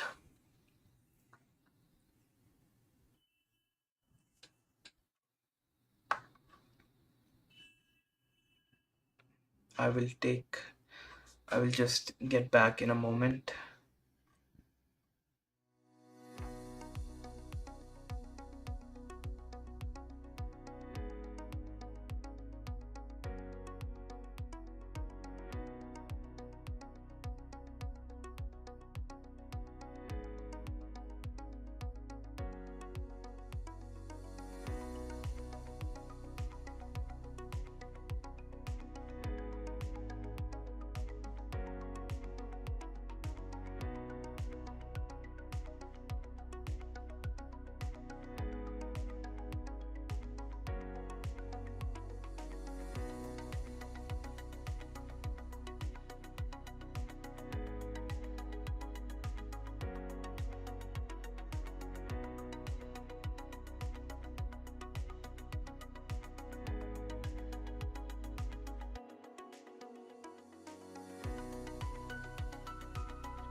Okay, so now let's get to another scenario.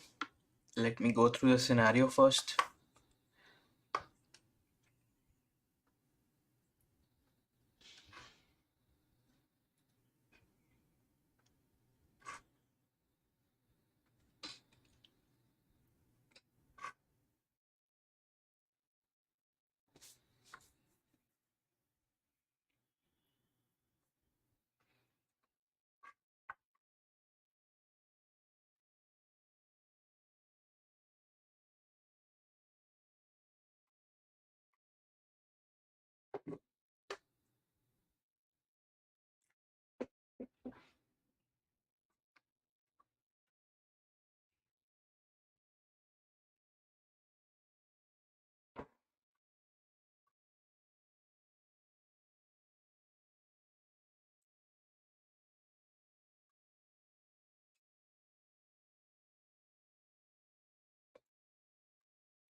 Hmm.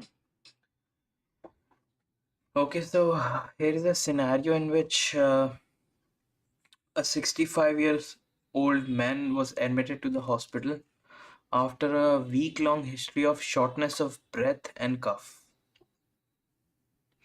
On admission, his temperature is 36.6 degrees Celsius, heart rate is 90, respiratory rate is 24, blood pressure is low, that is 80 by 59, and his medical history includes COPD.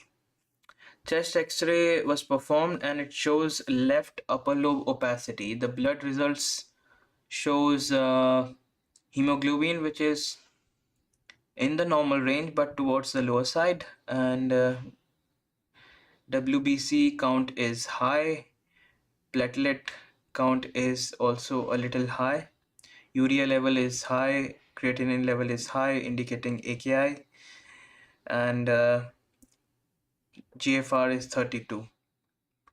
The patient was started on IV fluids and antibiotics, and a day after admission in the ICU, the patient dies. And now, as a doctor, you need to fill two parts in the death certificate, part 1A and part 2. So, what is to be filled in part 1A of the death certificate of this patient? Now, as we can see, according to the clinical picture of this patient, chest X-ray was showing left upper lobe opacity, and his white blood cell count was high. Along with that, his blood pressure was low, respiratory rate was little bit on a higher side, only 24 per minute. So everything was indicating an infection. Like he presented with pneumonia to the hospital. So he presented with pneumonia picture to the hospital. He was treated for it, but he continued to deteriorate and died.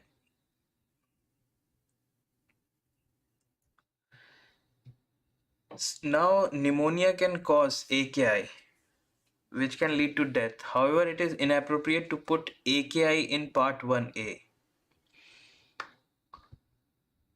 First, because of two reasons. First, because in this case, patient is having high urea level, that is 12, normal is between 2 to 7. Patient's creatinine level is 338, normal is between 70 to 150 micromoles per liter. So clearly he's having AKI. Now, For the two reasons why AKI cannot be put in part 1A are: abbreviations should never be used when filling up a death certificate. It may seem obvious to the doctor writing the death certificate, but it may be interpreted wrongly by others. For example, PE could mean pulmonary embolism, but it could also be interpreted as preeclampsia to another person, or premature ejaculation even. We highly doubt that a person could die from premature ejaculation, but the idea behind this teaching point is not to use abbreviations like AKI, but instead write acute kidney injury. Now, if acute kidney injury was put down as part 1A, which is possible and appropriate, it would need to be followed up with part 1B, which would state pneumonia. It is not appropriate to write acute kidney injury or any other organ failure without specifying the disease or condition that led to the organ failure. The stem clearly says that only part 1A was filled.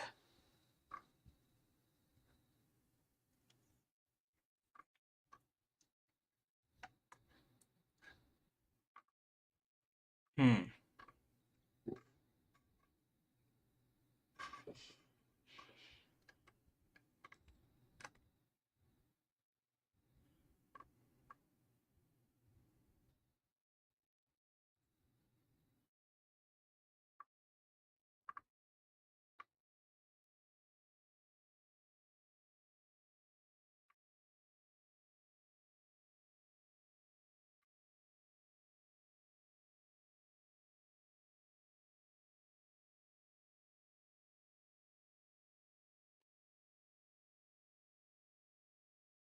So it is here, I think it's kind of a case which is like where we have to choose like the next best answer, because in this case AKI can be filled, but because it is a short form and an abbreviation cannot be used in 1A, so we will choose the next best answer, and that would be pneumonia in this case.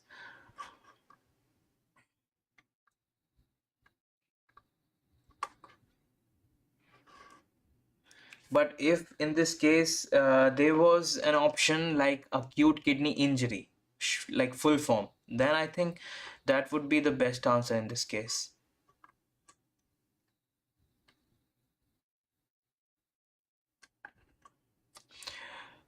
The general guidelines for certifying the cause of death by WHO, according to which the death certificate designed by WHO contain cause of death in sequence, in which top of the list is 1A, where we can say the direct cause of death or the cause which led the patient to the hospital, as in this case pneumonia started a week ago.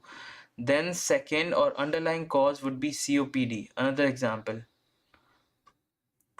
Okay.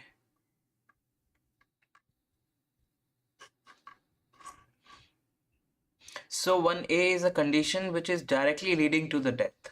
1B is a condition which is leading to 1A, or which is contributing to death indirectly, not directly. 1A is a direct cause of death or condition directly leading to death. 1B is a condition leading to 1A or a condition contributing to death but not directly causing it. So that is the takeaway message from this scenario. In this case, like 1A will be the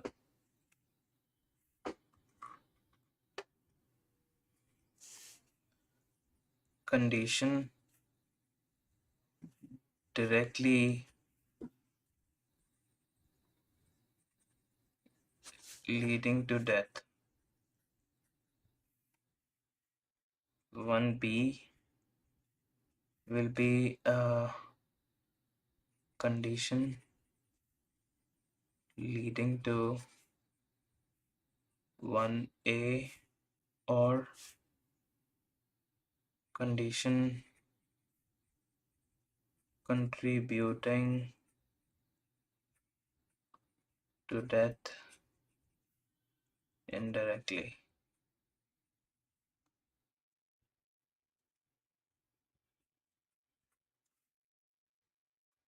Not directly causing it.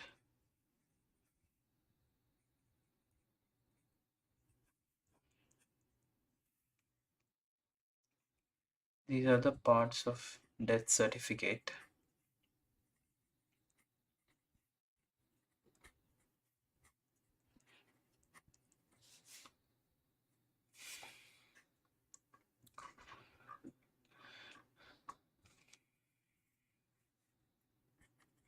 So abbreviations should never be used. Never be used in death certificate.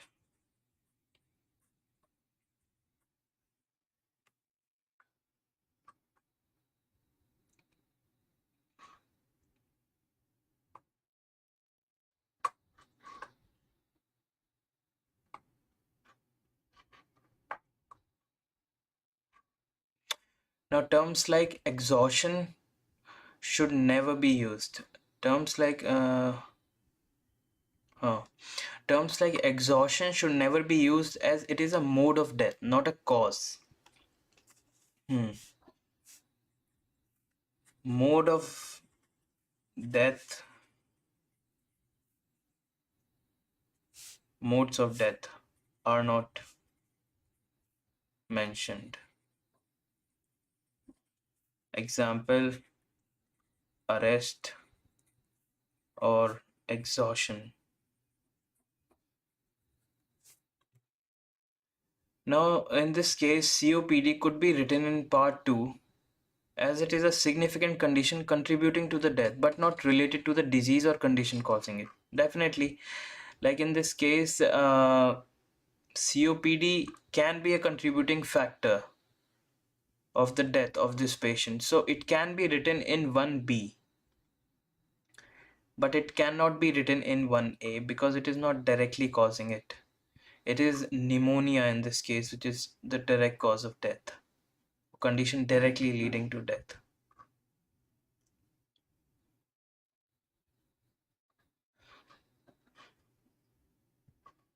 The term old age should be avoided as much as possible. It should only be used if the patient is 80 years and above and there is absolutely no identifiable disease that can be accounted to the person's death. If the certifying doctor writes old age as a cause of death, he would need to have cared for the patient for months or years and seen a gradual decline in patient's general health. This would typically be the GP that would have such a relationship with the patient. So, to write old age as a cause of death is like a different case altogether. So, old age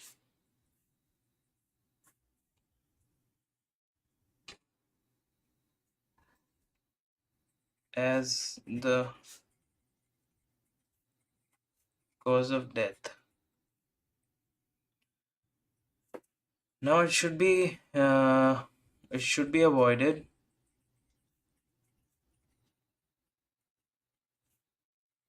as much as possible.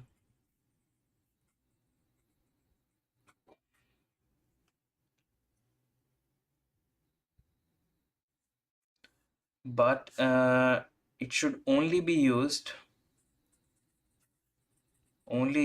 in patients which are more than 80 years of age and there are no other identifiable diseases that can be accounted to their death.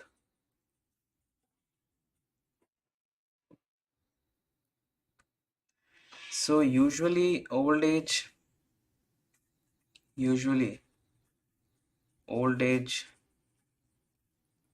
is written by a GP because only those are the people who are having like such a situation, like they have cared uh, have cared for the patient, have cared for the patient for months and years, and seen a gradual decline in health.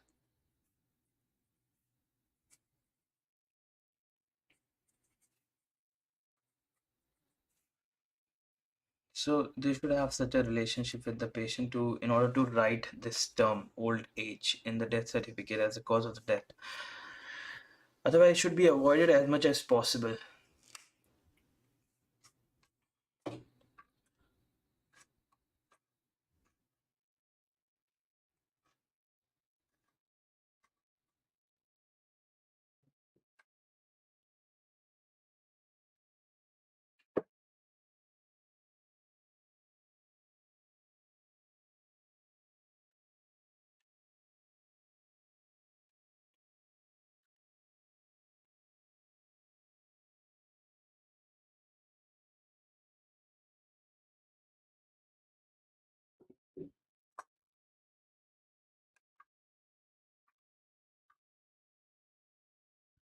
Okay, so in this case, the takeaway message is like certain rules of death certificate. Like in 1A, we will write a condition which is directly causing the death or direct cause of the death.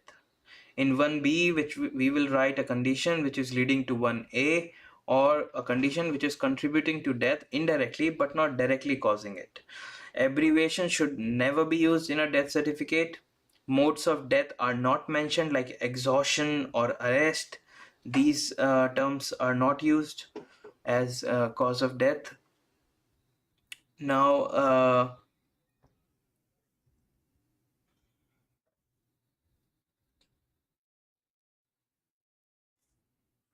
the term old age to be written as the cause of the death requires certain special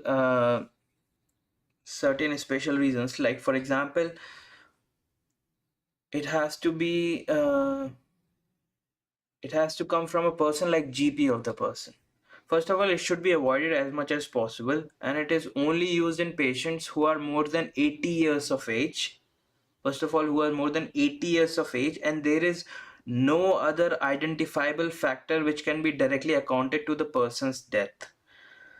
And even then, the doctor should write old age as the cause of the death only when they have cared for the patient for months and years and they have seen a gradual decline in their general health. And this is usually the GP of the patient, because only they have such a relationship with the patient. So, yes, now COPD could be written in part 2 as it is a significant condition contributing to the death, but it is not related to the disease or condition causing it.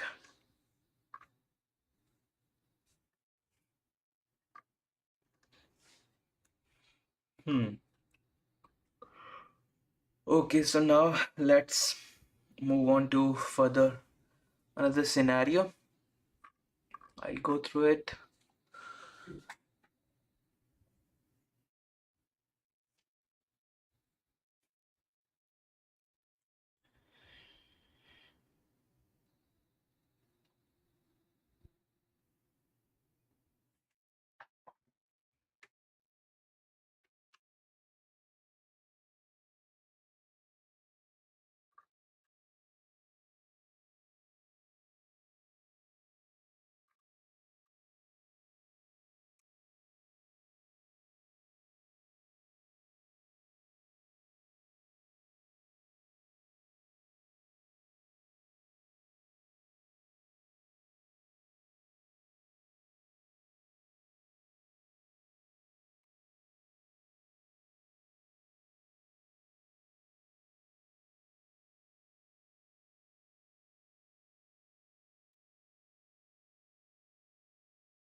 Now, here is a scenario in which a 32 years old man presents with acute onset occipital headache, which began around 8 hours ago, and he describes it as the worst pain he ever had.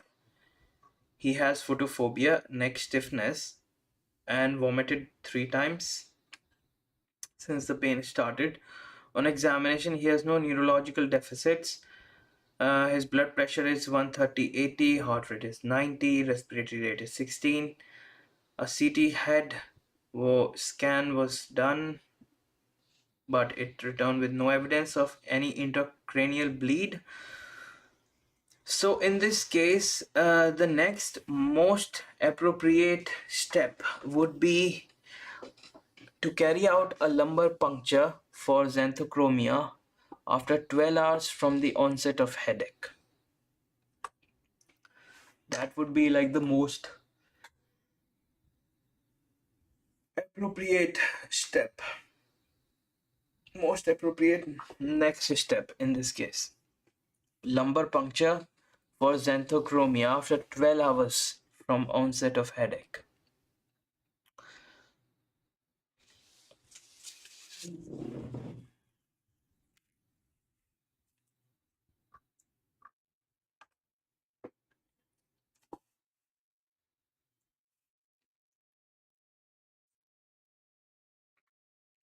So this is a case of, it portrays a case of subarachnoid hemorrhage.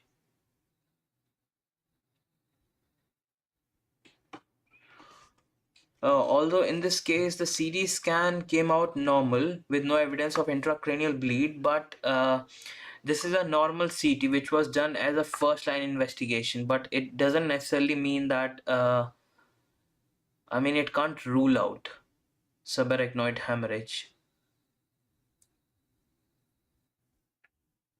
because it's a normal CT. So it portrays a case of subarachnoid hemorrhage in which photophobia is present and neck stiffness is present.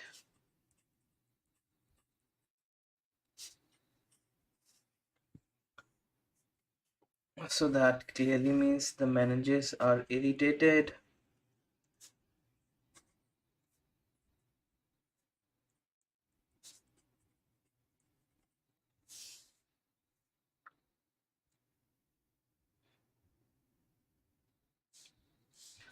Now the first line investigation for suspected subarachnoid hemorrhage.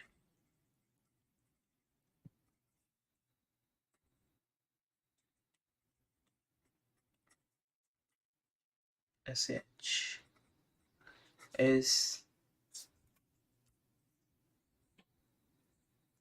CT scan without contrast.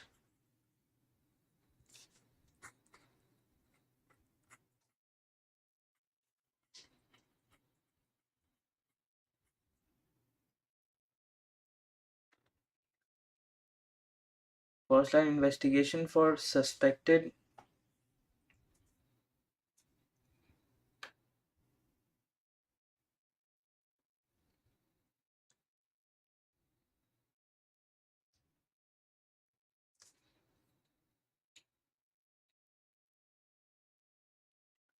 investigation for suspected subarachnoid hemorrhage is CT scan without contrast. Okay, so however, a normal CT does not rule out subarachnoid hemorrhage.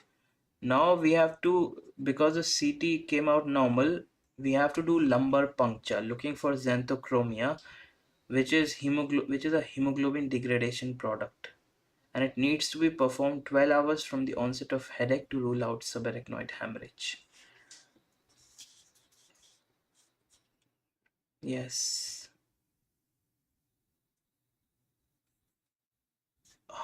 a normal CT can't rule out SH. For this,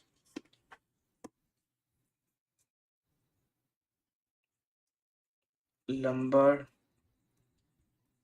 puncture for xanthochromia,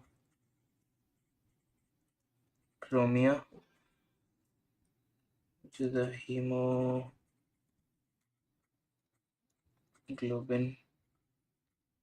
degradation product, needs to be performed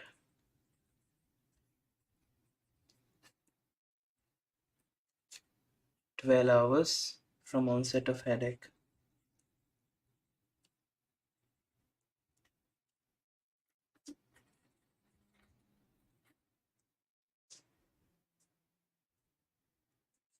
To rule out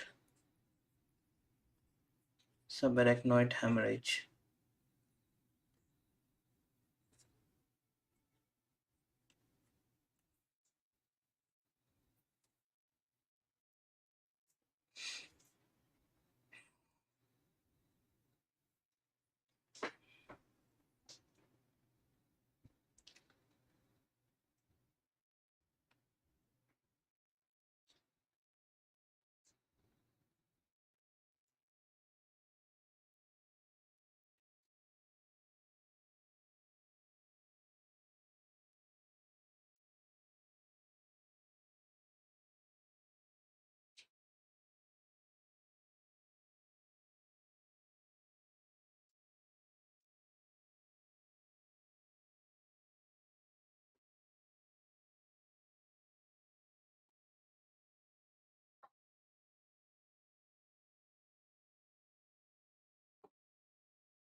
Hmm.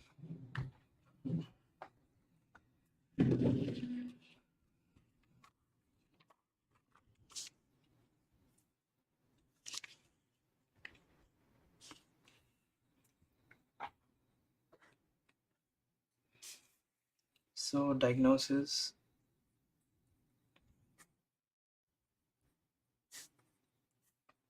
is confirmed by CT scan, and if not clear, still if not clear, then a lumbar puncture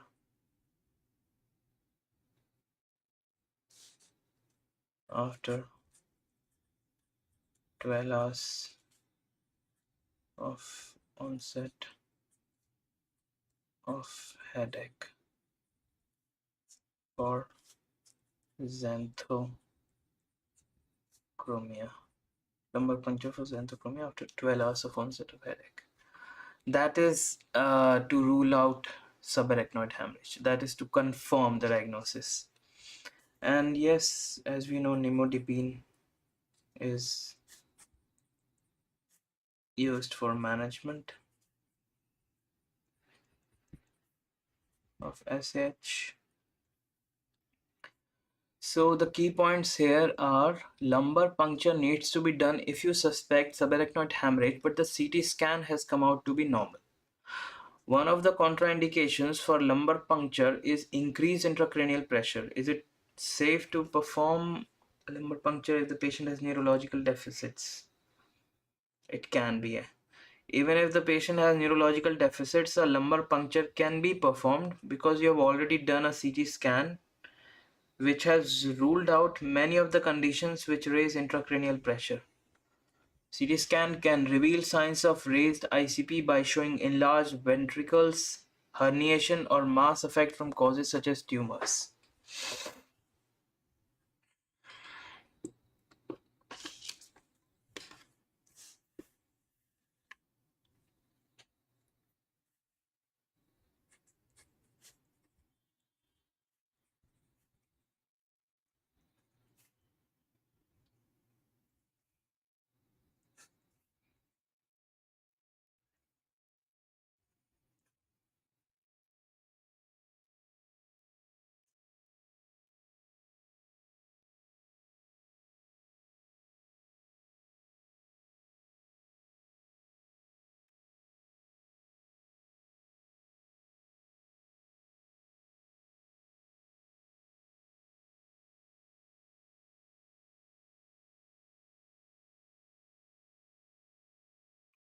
Now, contraindications of lumbar puncture is increased intracranial pressure.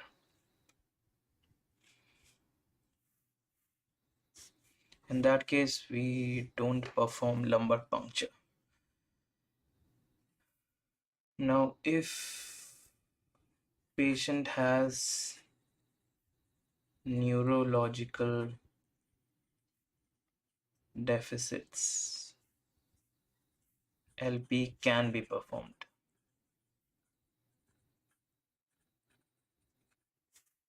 Not a contraindication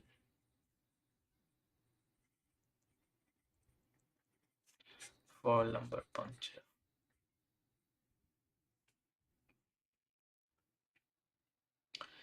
Because when we are performing lumbar puncture, we have already performed a CT scan, so it has already ruled out many conditions which raise intracranial pressure.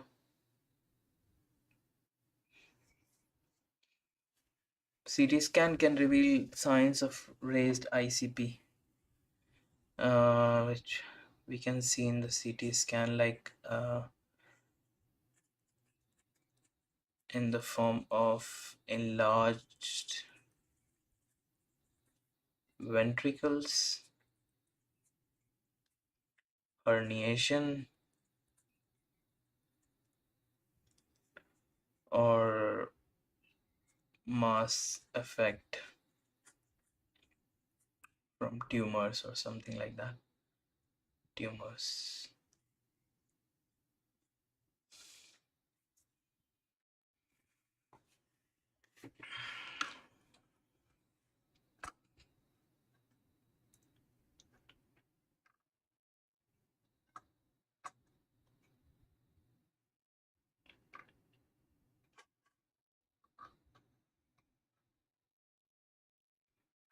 Now we will look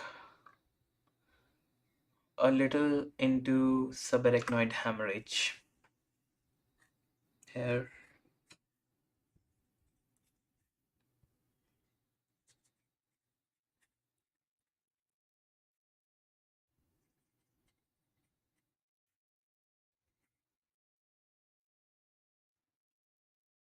it is usually the result of bleeding from Berry's aneurysm in the circle of Willis. Occurs as a result of bleeding from Berry aneurysm in as a result of bleeding from Berry's aneurysm in the circle of Willis. Now, presentation.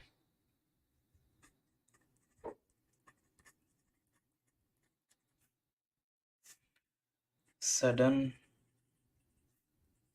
severe occipital headache.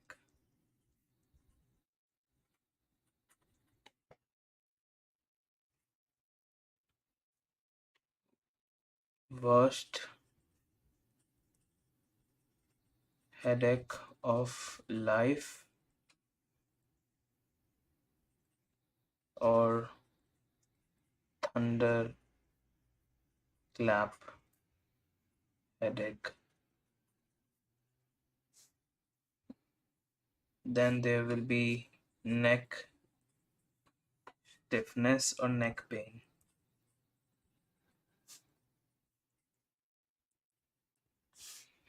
Then vomiting,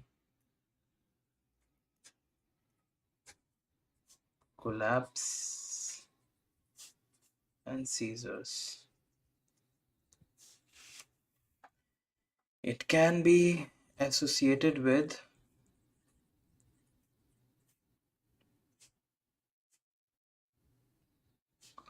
hypertension, polycystic kidney disease, and Ehlers-Danlos syndrome. Ehlers Danlos syndrome. These are the associations. In these cases also, we can find subarachnoid hemorrhage. Barrett's aneurysms are found in 10% patients with autosomal dominant adult polycystic kidney disease. Okay, now diagnosis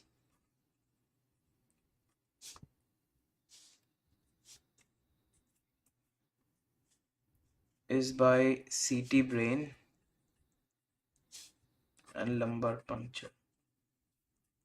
Lumbar puncture. If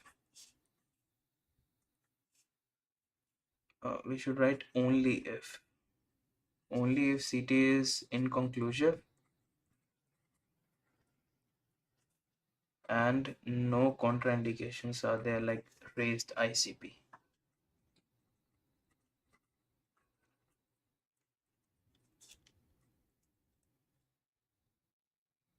CSF of lumbar puncture bloody then xanthochromic.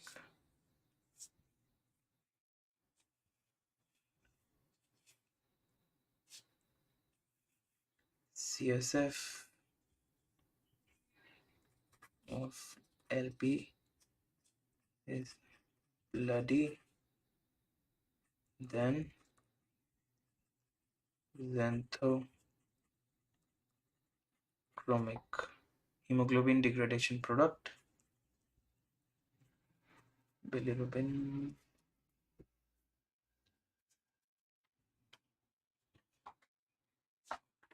Now in case of management, we'll use nimodipine,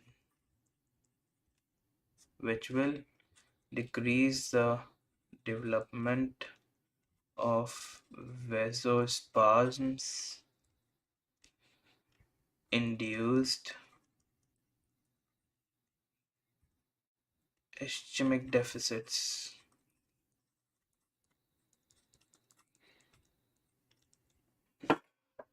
Vasospasm induced ischemic deficits. Always remember to look for these keywords that will help you pick subarachnoid hemorrhage. Keywords for subarachnoid hemorrhage are sudden and first headache in a long time, sudden onset first headache in a long time in a person who usually do not suffer with headaches. Sudden onset first headache and worst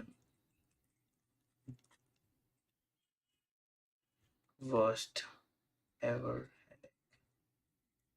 So these are the keywords which we have to look for in order to conclude it as subarachnoid hemorrhage. Yes.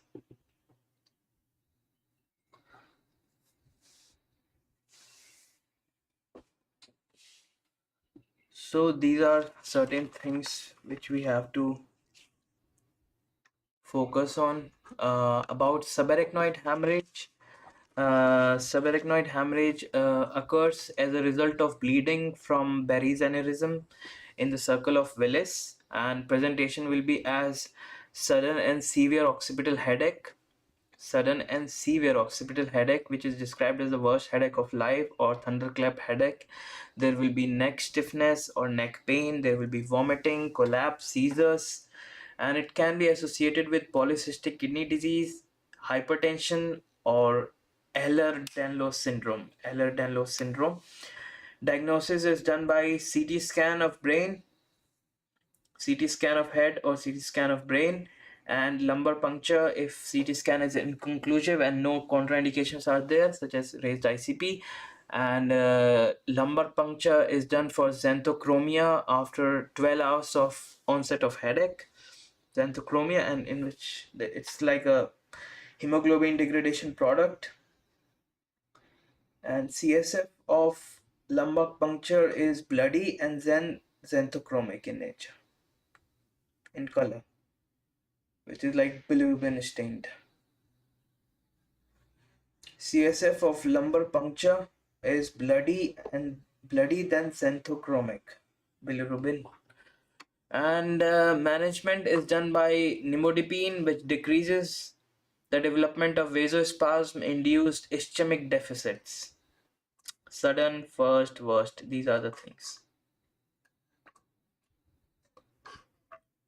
And in this case, as we saw, photophobia was there, neck stiffness was there, meninges were irritated clearly, CT scan was inconclusive, was done as a first line investigation for suspected subarachnoid, but it does not rule out. Lumbar puncture is done. Lumbar puncture needs to be done if you suspect subarachnoid, but the CT scan is normal. But one of the contraindications for lumbar puncture is increased intracranial pressure. But in case of neurological deficits, lumbar puncture can be done, can still be performed. Raised ICP. Signs of raised ICP in CT scan are enlarged ventricles, herniation, and mass effect from causes such as tumors. Lumbar puncture is done looking for xanthochromia, which is a hemoglobin degradation product which needs to be performed 12 hours after the onset of headache to rule out subarachnoid. Okay, now we are done with this. Let's move to another scenario.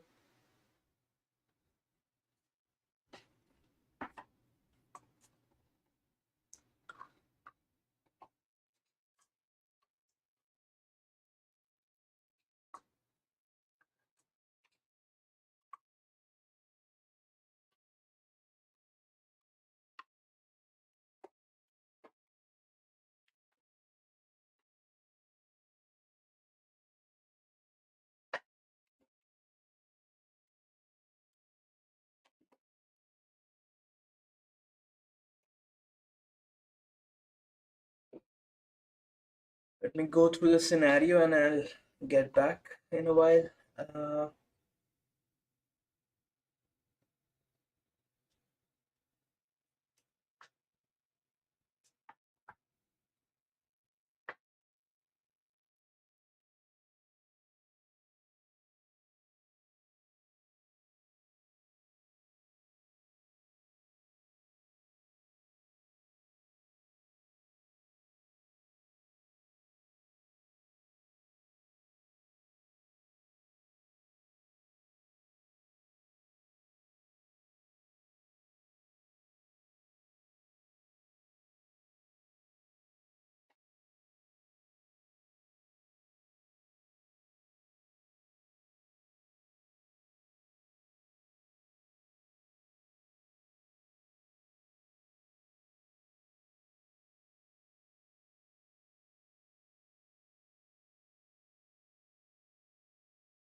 Okay, so here is a case in which a 35 years old man underwent laparoscopic cholecystectomy under general anesthesia 6 days after an episode of acute cholecystitis. The surgery was uneventful. However, 2 hours after the surgery, the patient became dyspneic. Okay, dyspnea is there. His respiratory rate is high, around 25. His heart rate is high, 122 per minute. Saturation is 96%. Temperature is also high, 40 degrees Celsius. Blood pressure has fallen down around 8750. So it looks like picture of septic shock. And it should be at the top of the differentials in this case.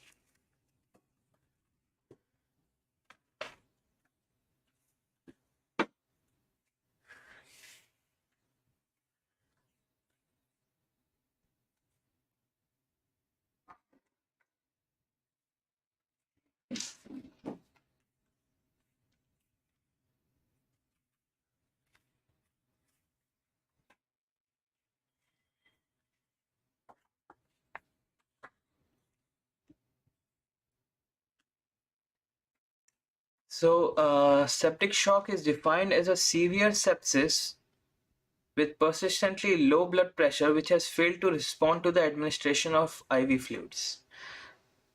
This particular case does not fit the definition of septic shock since IV fluid challenge was not mentioned. However, amongst all the options, it is the best choice. Yes, like other options are like ARDS, cardiogenic shock, hypovolemic shock, neurogenic shock, which doesn't seem to be the case.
Now, it is worth mentioning that septic shock is rare post uncomplicated laparoscopic cholecystectomy.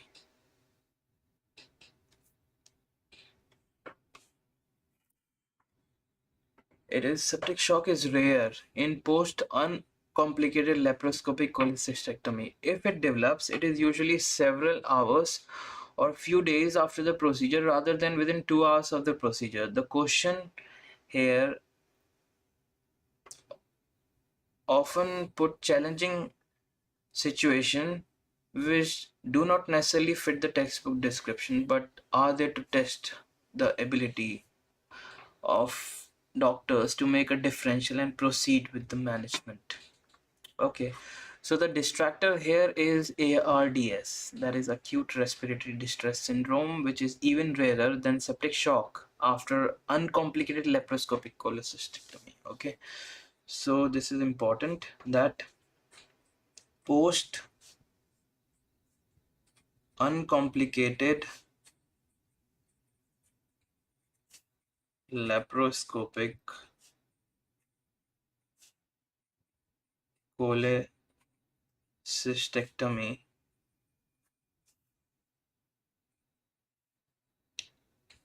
very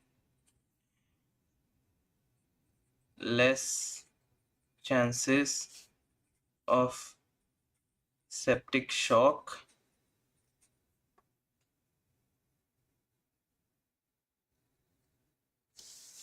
but can occur, usually several hours or few days of the procedure.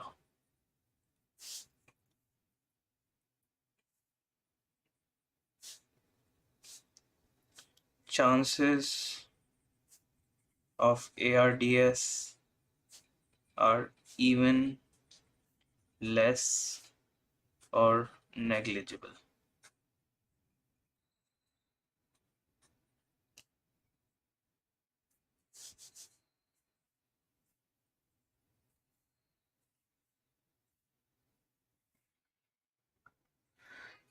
This is the distractor here, ARDS. A bleeding vessel from improper ligation could result in hypovolemic shock. However, there would be no reason for a fever if that was the case. Yes, certainly after a surgery or after an operation, like if a vessel is left bleeding without like proper ligation, it can also result in hypovolemia, which can lead to shock. But in this case, the patient is showing fever, and that is not indicating hypovolemic shock. That is in fact indicating septic shock. So that is why here the answer would be septic shock.